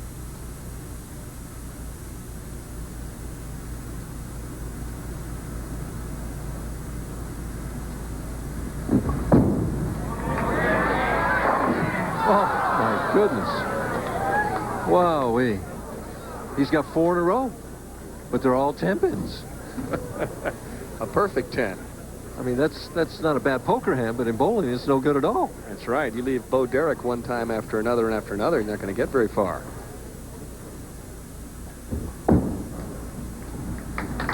Well, he's 4 for 4 in 10-pin conversions as well. What can I do? Tony says, you know, I've been there. How can it stand? Leading by 10. Trying to advance high into the pocket. Well, forget the 10. Forget the 8. Now we've got the 4. What we've got, though, is a 9-pin match, which means that if Tony Westlake doesn't, assuming he converts this 4-pin, step up and double in the 10th frame, Ferraro is still going to have a chance to win this match. A tie is still a possibility. All right. Safe conversion of the 4. He'll step up now in the 10th, and if he strikes out, we'll see 215, and that'll be enough to win. 2 strikes in anything, and 2 pins would be enough to win. All right. A little extra time right now for Tony Westlake. Well, he's waiting for the machine to recycle on lane 30. It's, the sweep is down and the pins have not come down, and I would wait myself. Sure, because you're liable to be halfway into your approach and it'll come down. Well, plus, it gives you something else to think about, Dan. I mean, all you want to be thinking in this situation is executing your shot and getting the strike, and he had to push the reset button on his lane to get it going. Tony had to do that. They couldn't do it in the back. All right.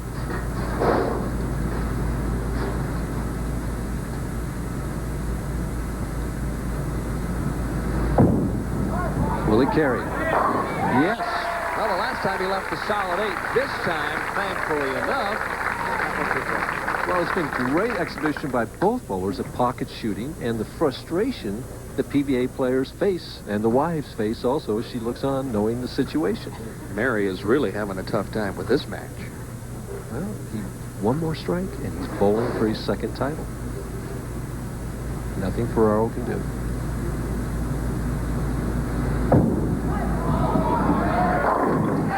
Great shot. I'll tell you what, right here with these two players, I think you have two of the best clutch bowlers on the PBA Tour right now, and you're seeing why. Watch this shot. The follow-through whistles through. Watch the six pin, knowing the ball is alive. And he knew it as he ran it up. Needs 2 pins. That's enough right there. It's 8. He's a winner. Tony Westlake with a shake of the head and then a shake of the hand of Dave Ferraro. We'll move on to the championship game. For Ferraro, an excellent tournament, a fine championship round appearance. He drilled the pocket, couldn't carry the 10. And it's interesting. At least I find it interesting. These two played golf with one another this morning. I wonder who won there. I wonder who won the $2 dance off. Oh, my goodness. Yeah, you're right. I think that's one of the things that makes the PBA Tour what it is, though, is the camaraderie and the players enjoying the friendships. And then, of course, when it's time to shoe up, well, he's the enemy. I'll go out and get him. And for Ferraro, of course, the 10-pin falls now. It always does when it doesn't mean anything. And Gloria knows exactly. She said, oh, that son of a gun 10-pin. Oh, boy. What did he leave? 5 10-pins in that game. 4 in a row. 4 in a row. Actually, he hit the pocket better that game than he did the previous 2 games and gets the worst score. That's what makes the sport of bowling what it is. So Ferraro finishes on a high note. But the symphony is over for Dave Ferraro, who ends up in 3rd place this week. Fans really enjoying the action, and they should. And, of course, the top seed, Ballard Jr., making his way over to face that man, Tony Westlake. But before we get to the title match, bowling news coming up next here in El Paso. Great, you're still open. Joe, what can I help you with? I'm looking for... Say, what's that? It's the new Sports Illustrated video. ESPN's amazing Biff, Bam, Boom, Anything Goes bloopers. That's some names. I got it free with my paid subscription to Sports Illustrated. It's the wackiest, goofiest thing I've ever seen. Look at this nutty football. These guys could use padding. Ah, this looks great. And these guys could use sidelines. What is that, lacrosse? Or kill the guy with the ball? Try this stuff. Ooh, now that is amazing. That's great. I can't believe this video is free. Not only that, I got SI at almost 50% off the cover price. I just called their toll-free number, and I got 21 issues, including their terrific football and baseball coverage, the big 35th anniversary issue, and the 1990 swimsuit issue. And I got the video for free, all for 3 easy payments of $9.95 each. Thanks. I'm going to go call Sports Illustrated right now. Hey! Come to a place called El Paso, where a morning walk can become a conversation with nature. And a short ride can take you from a modern city to an ancient culture. A place where the West Texas sun rises over 4 centuries of history, and the sunsets go on forever. Come to a place called El Paso.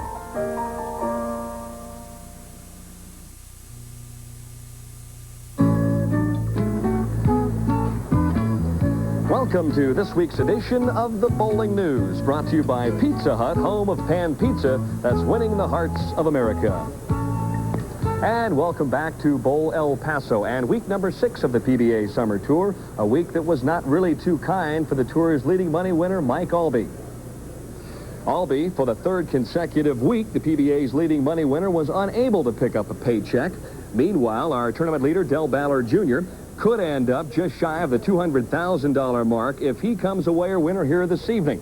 Pete Weber, who's off and bowling in Japan, remains number 3, while Amleto Monticelli and Jess Stayrook currently round out the top 5. And courtesy of his 12th place finish this week, Brian Voss is holding down the 6th position, while Randy Peterson, also a finalist this week at Bowl El Paso, is now number 7. Walter Ray Williams Jr. will obviously move up the ladder based on his performance this evening, as will Dave Ferraro. Meanwhile, steady Dave Husted is now over the $70,000 mark for the season. And after all the high scores recorded in Tucson last week, Pete Weber has now jumped all the way to a 218-plus average, nearly 4 pins per game higher than his nearest pursuer. Amleto Monticelli, Jess Staybrook, and Dave Ferraro are all currently in the neighborhood. And, of course, if you remember all those high scores last week in Tucson at Golden Pin Lanes, the pros ended up stroking 9 300 games. And, of course, Amleto Monticelli set a new single-season record with 7. We thought you might like to find out who leads the career 300 list among the best bowlers on the PBA Tour. 1980 Bowler of the Year Wayne Webb is numero uno in the perfecto department with 30 thus far. Pete Weber and Guppy Troop have all tossed 27 each in their careers, while Marshall Holman, Steve Cook, and Steve Wunderlich make up the rest of the upper echelon. PBA Hall of Famer Gary Dickinson has now recorded 23 perfectos in his outstanding career, while Hall of Famers Mark Roth, Jim Stefanich, and the PBA's all-time title holder Earl Anthony currently fill out the top 10. There's a brand new organization in the sport of bowling, and it's called the United States 10-Pin Bowling Federation. The USTBF will be operating exclusively for the advancement of national and international amateur bowling competition. Joyce Deach of Las Vegas was elected president to oversee the new organization, which is now recognized by the United States Olympic Committee and the FIQ as the national governing body for the sport in the United States. Meanwhile, Jerry Koenig has also been named the executive director of the USTBF, and he will be busy preparing for the upcoming Pan American Games as well as the U.S. Olympic Festival. It never ceases to amaze me how many people in the United States bowl each year. As a matter of fact, in 1988, 1 out of every 4 Americans ended up finding his way or her way to a bowling center, as nearly 50 million people participated in the sport of bowling this past year. As this graphic from Tuesday's USA Today so vividly illustrates, each area of the country is well represented. The North Central region leads the way with more than 15 million participants, while surprisingly enough, the South is running a very close second. Now, here on the Bowling News, you've heard us talk about bowling for trophies, bowling for titles, even bowling for dollars. But bowling for kids? That's right, there's a couple that lives in Finland that at this point in time is having their problems, not necessarily with their bowling game, but with their child. It appears that both parents are so obsessed with the sport of bowling, neither one wants to stay home with their 7-year-old son, Dobby. They're in the process now of getting a divorce, and a local judge in Finland is so upset with their obsession with the sport that he has decided that they will bowl a 3-game match, winner-take-all match, for the custody rights of that 7-year-old child. The match is scheduled for sometime later on in August, and of course, we here at the Bowling News will keep you updated. That's right, I don't write them, I just read them. And that's a look at Bowling News this week. The new Pizza Hut Pepperoni Lovers Pizza asks, why is everybody always picking on me? Just one bite and you'll know this new pizza is pepperoni paradise. 2 prolific pilings of pepperoni packed between 2 extra plentiful portions of cheese. Now get 1 for only $8.99. Or better yet, 2 for just $4 more. New Pepperoni Lovers Pizza. Why is everybody always picking on me? You know why. Making it great. A great week for Sam Macarone, and yet a heartbreaker as well. Just missed the telecast. He finished up 6th this week. He bowled well, and he was the victim of that double in the 10th by Dave Ferraro. We see some of the other finishers there. A new name there, Corey Groff, finishing 8th. Randy Peterson making a heck of a run at the telecast before finishing up 10th. And, of course, Brian Voss ended up in the number 12 slot. And the great Marshall Holman there. Brian Goebel, we saw a few weeks ago on our telecast. Yep, and then from 16 through 24, Mats Carlson back in the finals. And Amleto winning last week, not taking a risk, coming right back in the top 24 this week. Ron Palumbi has made a mess of top 24 finals this year. Still can't get to the telecast, however. He's made 7 in a row. Bob Benoit there all the time, and Steve Wunderlich had a little trouble in the match play. Well, you know, there are some marvelous stories that have been developed over the years as far as the PBA is concerned and television, and hopefully we're going to have a little video to show you here of the very first PBA event on television. It took place back in 1961. It was on ABC's Wide World of Sports, and if memory serves me correctly, Jim McKay was at the microphone, and our proprietor here, Roy Lown, was the winner of the first professional event. How old were you in 1961, Dan? I was 20 years old right here when this was happening. The crowd reacting as they see Roy Lown. Back then, PBA members all used to have their names on the shirt. As we see the shot there, Roy Lown won that event. That's right, and $15,000, and he is the man that's responsible, one of the men responsible for bringing the PBA Tour back here to El Paso, and he received a nice round of applause there, and there's Roy, a few years older and obviously a few years wiser. And a couple of pounds heavier. Oh, they love him here in El Paso. We're getting ready now for the championship round game between Dale Ballard Jr. and Tony Westlake. Dale Ballard right now taking some practice shots, and it'll be an interesting match. Tony Westlake, a gutsy performer who now has a win under his belt in the semifinal game. Well, we said at the top of the show, Den, that he was in that ideal position, that number 2 position. He's got that win under his belt. Dale Ballard, when we talked to him in the interview, did not seem that confident.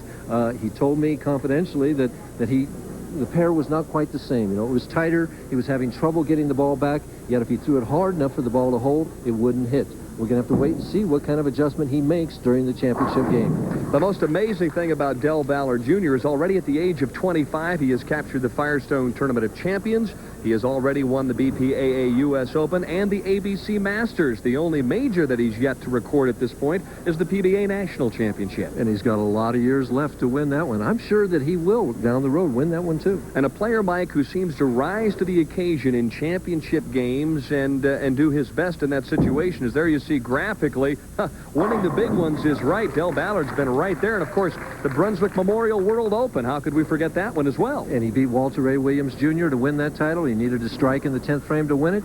So he's proven that he gets in that situation. If he needs that pressure strike, he can perform. All right, now, you know, at this point strategically, will he start the match? Will he finish the match? What do you think he'll try? What I think he'll do is I think he'll have Tony start the match and he'll finish on that left lane to get his score posted first. Well, the interesting note about both of these players that they do bowl the PBA Southwest Regional program. Both players have fared very well here at Bowl El Paso. Tony Westlake has finished twice in this building, and Dale Ballard Jr. third. But tonight, they'll bowl for the title of the $130,000 El Paso Open. It's coming up next on ESPN. Sit back and enjoy the championship game, which is worth $20,000. When better cars are built, Buick will build them. J.D. Power reports Buick LeSabre is the most trouble-free car built in America. The best things never change. Get 2.9% GMAC financing or $500 to $1,500 cash back on LeSabre.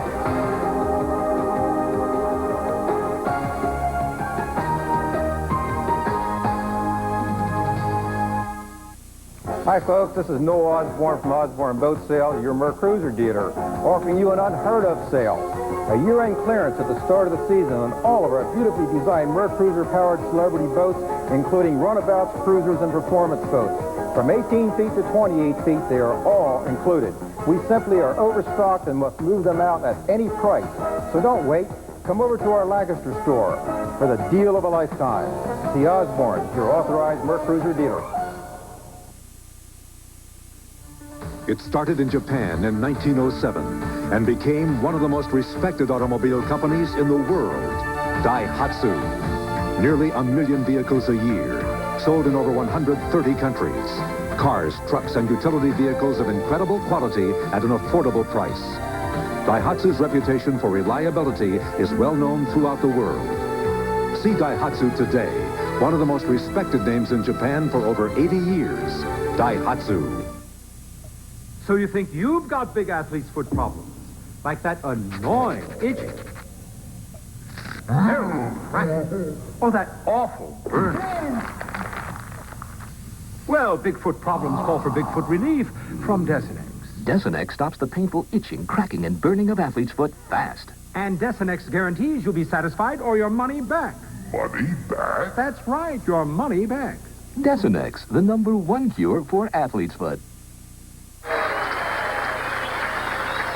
And then there were two. The top seed, Dale Ballard Jr., and his opponent, a wily one indeed, Tony Westlake of Edmond, Oklahoma. Well, my predictions, as usual, are wrong. Ballard has chosen to start the match.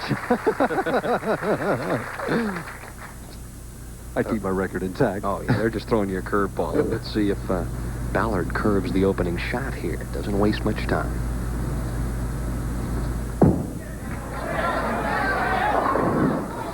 Looked like he cut it off a little short to me. Well, he's chosen his most hooking ball, this blue ball he's using, hooks more than the ball that he used for most of the tournament, because again, the lanes are tighter tonight, and he's not the most confident bowler out there right now. Doesn't mean he won't find something during the course of this game.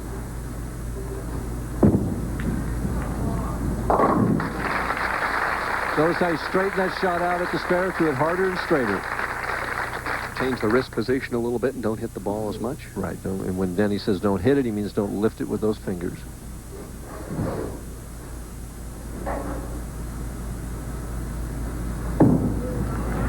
He lifted that one, didn't quite make it. And we'll settle for the 2-pin. And so we got a little 2 left jabs here coming out, you know, a little faint and not quite their best shot there. This game is so much, well, it's important to both players. It's so important to Tony to requalify for the Firestone Tournament of Champions. It's important to Dell to have a chance for Bowler of the Year this year, even though he doesn't think he has any chance. I think he's already conceded to Albee, but I think some of the other players think he thinks he has a chance if he would win a couple more tournaments. And we want to wish a speedy recovery to one of our technicians, Gary Lingenfeller, who has suffered a heart attack and feeling much better at this stage, and one of the guys that's worked on our ESPN Summer Bowling the last 3 years. So relax, little Gary, and check out the action this evening as Westlake right back into the pocket on lane 29. And that was the lane that he chose to finish on in the previous match, and Ballard has allowed him to finish on that lane in the championship match.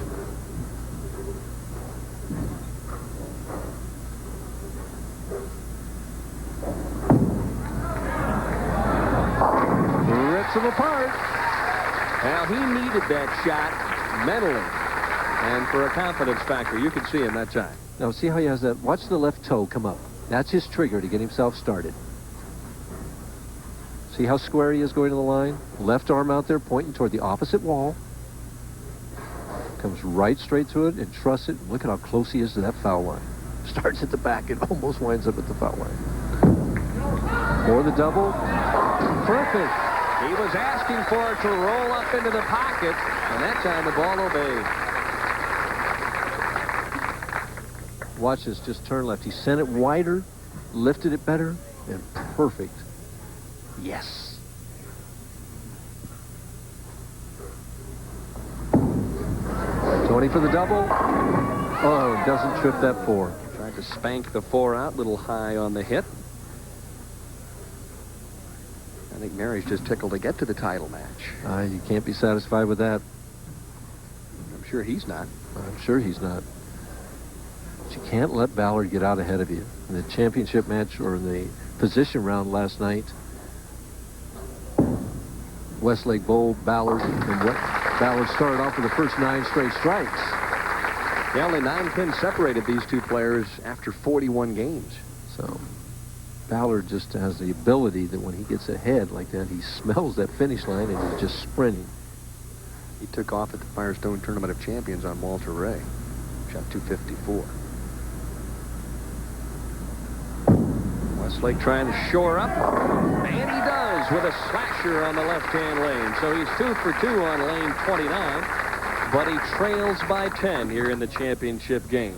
A double by Ballard in the second and the third. We've got an excellent championship game. The remainder to be seen on ESPN right after these messages. When sports cream, when arms are sore, when legs ache, when muscles hurt. Why Sports Cream? Massaging Sports Cream In brings fast pain relief. No medicine-y smell, no odor. Why Sports Cream? Because it works. For every man who wears Brute, there's a woman who loves what he smells like. Because there's something about Brute that's nice to be close to. Honey, I was just thinking about you. Brute. It smells like a man. After years of research, the high-tech laboratories of Columbia 300 have created the most advanced urethane bowling ball ever made. The 100% urethane Columbia 300 UDOT. The extraordinary UDOT solves the inherent problems of lope and wobble. Its devastating pin power and superior lane control characteristics are unequaled. If you bowl to win, the Columbia 300 UDOT is the ultimate weapon. It's like no ball ever made before. Sold only in lanes and pro shops.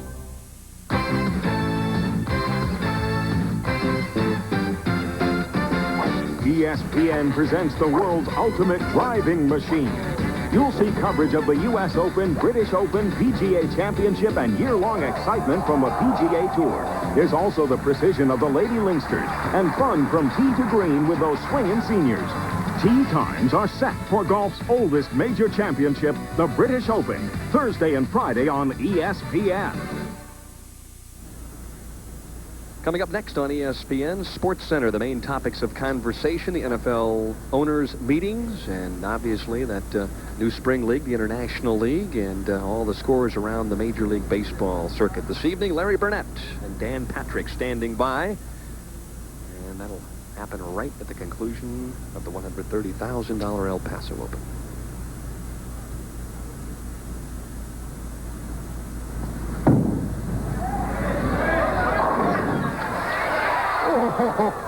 Boy, I'd like to see that again and see what pin that was, if that was the head pin, too. That was hard to tell whether that was the head pin. I'll bet it was. Head pin was a dancing on lane 30. Here we go. We got our RoboCam. Watch the head pin. Goes to the sideboard. And it was definitely the head pin. Almost always is. The message was just a bit cut off. Short-circuited. Snipped it just short there, Dennis. That would have been 3 in a row, too. Right. Tony Westlake says, okay, that's fine. Geez, that's a tough break, right? Yeah, that's what he's thinking. Hey, Tony had a couple of tough ones in Game 3. Solid 8, solid 7.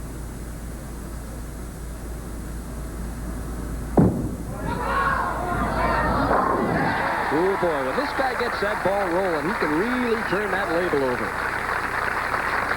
Hard to believe I'm old enough to be his father. You know what? He reminds me, you look at his game, of Marshall Holman. Stays in that low position every step of the way. Yeah. Big, long slide. Holds it down to begin with. Sure. This is take the lead. Oh, boy, solid 4, solid 10. He says, hey, Pins, I'm bowling for the title here. Don't do this to me. Do they know it's a championship game? Yeah, they always seem to know, Dan. Yeah. Del Ballard toweling off during that last break. It's a tad warm on the championship pair.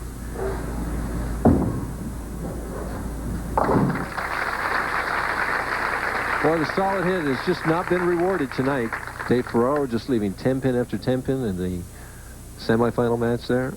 And now Tony Westlake leaving the solid 10 in the 5th frame here of the championship match. 9 pins separating these two bowlers.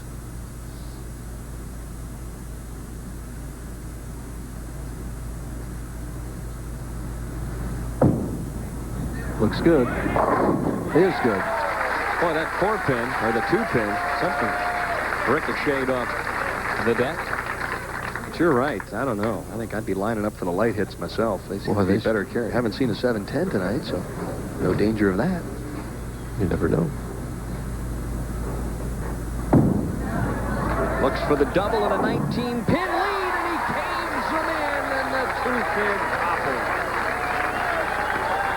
And it's the old rub of the green, the breaks here.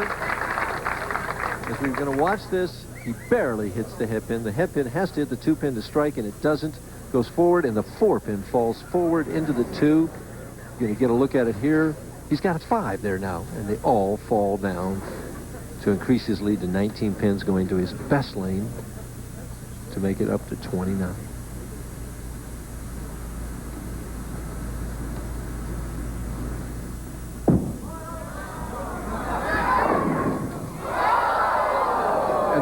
Pins giveth and the pins taketh away. What were you saying? There's been no 7-10s, no danger of that? Well, Ferraro came close to one, but he's the only player that was even in the neighborhood. And, well, that pin, that shot, though, the ball came in way behind the head pin. I know, but you don't expect both of those pins to be standing, even on that hit, as he goes hard and straight at the 7 pin, hoping something bounces around. It doesn't.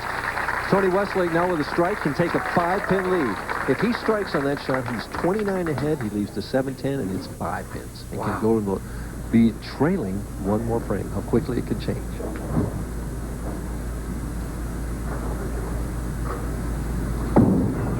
For the double. And he got it this time. Oh, he labeled that shot. And he labeled the one before. Boy, how fast it turns around. I mean, Ballard had this match well in hand, gets that great break, and then suddenly the 7-10. Got loose and swung it a hair too far to the right. He'll be back.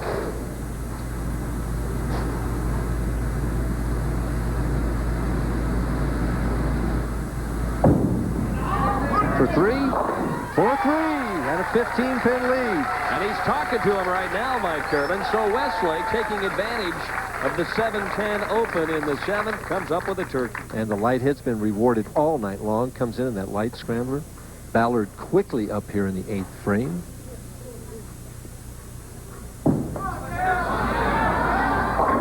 Tricks the 4. Biggest shot of the week coming up, Dennis.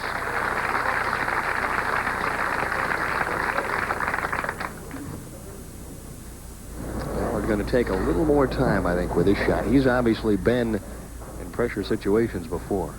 15 pins behind. If he strikes here, he sets up a potential 235 game. Cuts the lead to 5 pins.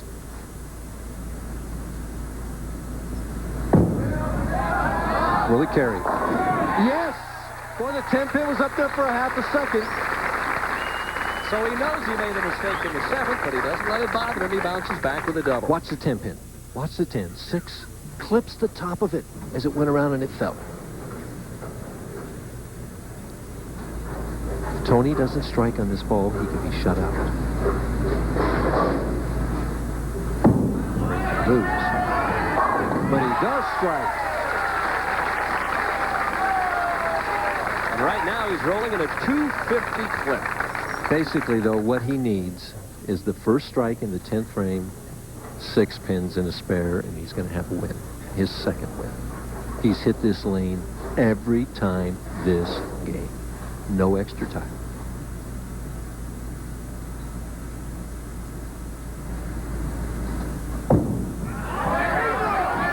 How can you throw it any better than that under pressure? I don't know if it's humanly possible. He hasn't won yet, but for all intents and purposes, he needs 6 pins and a spare. He needs to avoid some kind of disaster. Hit the pocket, and that's all he wants to do. And he has just flushed the pocket over the last 5 shots as he's working on a 5-bagger, and this one is going to lock it all up.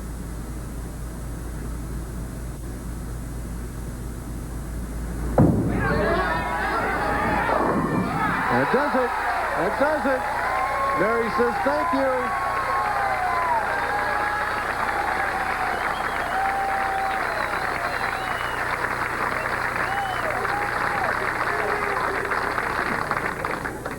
For Tony Westlake, PBA title number 2, readmission into the Firestone Tournament of Champions, and a $20,000 payday. And I guess you'd have to say that the 30-year-old from Edmond, Oklahoma, earned the check this evening with a marvelous 249.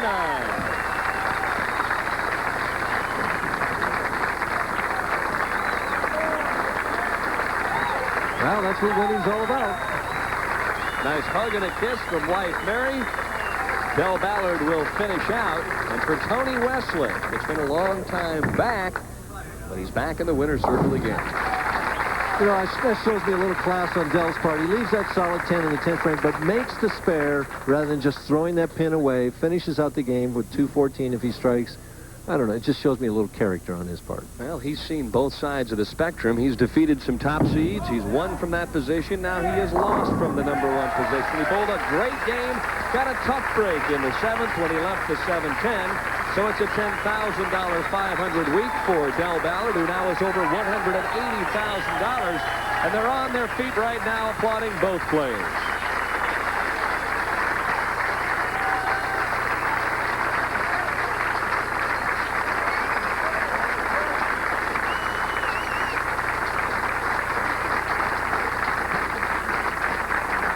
This is the shot that did it.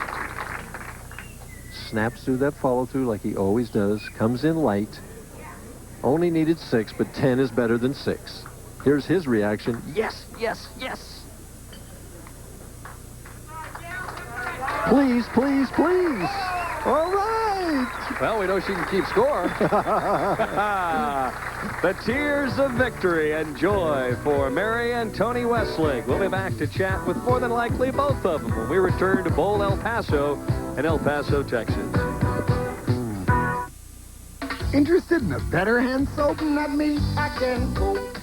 I don't need no lava soap, no. Regular soap won't always work, but lava with pumice will. Interested? No, no, no. Lava, but don't try to cope without it soap. America's leading consumer products rating service says one battery, Interstate Megatron 34, tested best. It ran circles around better-known brands and won by a mile. Interstate Megatron 34. Call 1-800-CRANK-IT. Sharp. When I say sharp, I mean business. I mean Technology on the cutting edge. sharp. Color technology, color scanners, printers, and copiers for high-impact presentation. Sharp. Laser fax technology, laser quick, laser clear. I mean Microtechnology, the wizard, the electronic organizer. Information at your command. I mean Technology on the cutting edge. When I say sharp, I mean business. What do you have? Give me 2 pizza puffs, chili dog. Excuse me. Gus. 1 minute. Sorry. Give me 2 pizza puffs, a chili dog, a large. Hey, Lord. Gus, I told you, to be hot dog kings, we need lots of Bud Light. Not full blood? If you want the one light that outshines them all, ask for Bud Light. Now what you think? It's beautiful. Because everything else is just a light. Hey, what about my pizza puffs? Showtime is so hot this summer, the competition won't be able to stand the heat. Showtime's Hot Fun includes lots of big hits like Bull Durham, Married to the Mob. You won't see those on HBO. You'll also see Big Business, Rambo 3. You won't see those on HBO either. So sign up now for Showtime's Hot Fun. Showtime exclusives. Here you see them, there you don't. They're going crazy here in El Paso for Tony Westlake, Mike Durbin. Bowling fans really appreciating the championship round appearances this evening of all 5 finalists. Hey, they didn't cheer like that in 1968 when I won. Most of them weren't alive in 1968. Oh, I had to say it. You knew we were going to get to it. We're going to go through the old video recap, as it were, and take a look at the key shots of each of the 4 games and how we got to the champion in Tony Westlake. In game number 1, pretty solid game for Ferraro and Ron Williams. And then what we felt was the key shot in this match was the second ball in the 10th for Dave Ferraro. He needed this strike to win the match. Obviously, if he doesn't get it, he loses. This is where he trips that 4-pin so high. Watch the 2-pin. He carries it. Both the 4 and the 7 say, I'm going to fall. His reaction is, ooh, I didn't think it would carry. And it did carry. And, of course, he wins 239 to 234. When you shoot 234, you're supposed to win. But he did.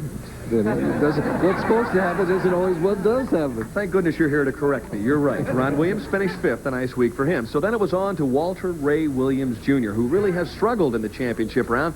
He bowled a pretty solid game, but Ferraro once again ended up on top of the stack. Well, Dave, get the bowler right here. Dave needed a mark this time. He needed to make that 10-pin in the 10th frame in order to beat Walter Ray. And normally, no trouble at all for Dave Ferraro. He made several of them this game, and he was going to leave several more the ensuing game. Right over the middle arrow, hits it pretty much dead center, and that made him a winner in that second game, and said Walter Ray had lost for the 15th time since he's last won on television. And look at that, a game with no opens for Walter Ray Williams Jr. Pretty solid game. 203, though, is all he could muster, so he finished up in the number 3 position. So then it was on to Tony Westlake for Dave Ferraro, and I'm glad that Dave knew how to pick up the 10-pin in game number 2 because he shot 4 in a row in the semifinal game. And left 5 of them altogether, but still he was right in the match until Tony Westlake doubled in the 10th frame to lock up that match. And we're going to see the second one in the 10th frame by Tony right here. And again, he performed in the clutch all week long and all night long. Threw this one dead flush, and that 10-pin snapped out of there by the 6. He knew that would send him on to the title match. 213 to 206, and then when that semifinal game was done, there were just 2 players left to bowl for the $20,000 first-place check. The top seed, Ballard Jr., and, of course, Tony Westlake. And a big shot in this match was when Ballard left the 7-10. But Tony, if he got that second one in the 10th, was going to have his second title. He knew it. He only needed 6, but he says 10 is better than 6. Comes in light, which was a high percentage hit all night long, and it carried for his second victory. And there it is. There's his reaction. He wasn't too happy, was he? Yeah. 10:14. When we return to Bowl El Paso in El Paso, Texas, that man right there will stand on the approach and receive a check worth $20,000. We'll be back with more right after this.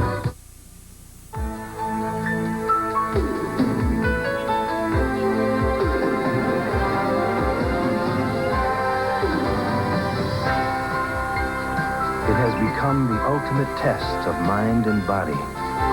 Bud Light is proud to sponsor the 11th annual Bud Light Ironman competition, as well as the ongoing Bud Light U.S. Triathlon Series. The challenge has been made. After years of research, the high-tech laboratories of Columbia 300 have created the most advanced urethane bowling ball ever made. The 100% urethane Columbia 300 U-Dot. The extraordinary U-Dot solves the inherent problems of lope and wobble. Its devastating pin power and superior lane control characteristics are unequaled. If you bowl to win, the Columbia 300 U-Dot is the ultimate weapon. It's like no ball ever made before. Sold only in lanes and pro shops.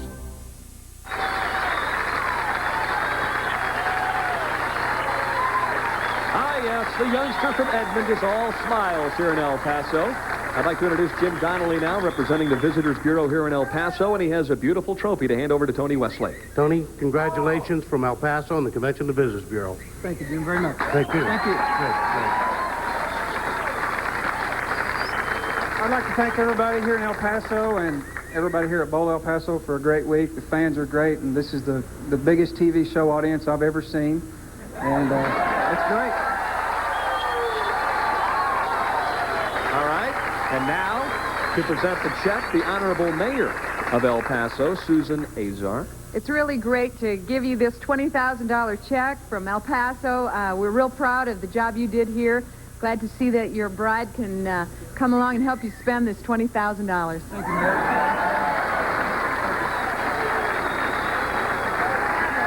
I don't know what to say. All right, well... Now, I want you to know this crowd is a special crowd because we're all known for friendliness here, and we have an emblem called an amigo. Amigo means friend in Spanish, and we hope this friendship will bring you back here next year. We'd like to invite you back.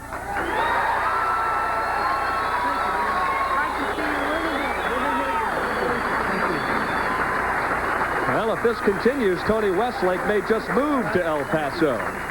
All right, without further ado, one question for the champion. In the back of your mind, when the week started, did you think you could win the tournament?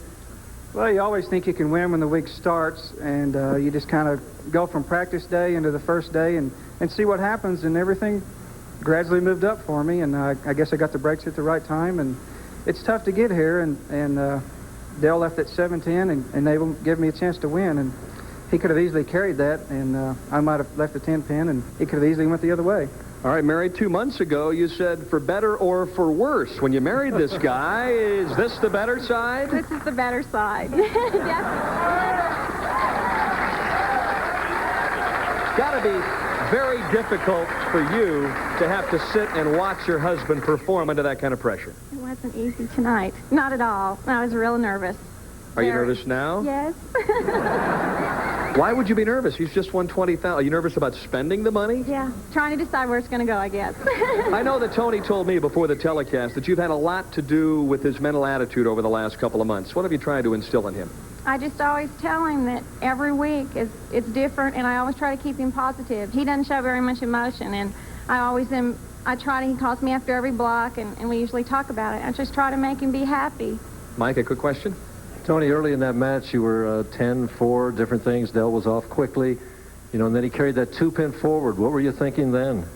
I was thinking, I've made 3 shows this year, and I haven't got any breaks on any of the others, and I was thinking, oh, boy, here we go again. And then he turned right around and left the 7-10, so I guess all breaks even out in the end. Well, the only breaks you had tonight were the broken hearts. Number 1 of Del Ballard and Dave Ferraro. We're going to say goodbye from El Paso. It's been a marvelous week. So long, everyone. $30,000 El Paso Open on ESPN has been brought to you by Bud Light. Everything else is just a light. And by Showtime. Showtime exclusive. Here you see them, there you don't. Next week, the PBA Summer Tour heads to Austin, Texas for the championship round finals of the $130,000 Columbia Open beginning at 8 o'clock Eastern Time from Highland Lanes live on ESPN.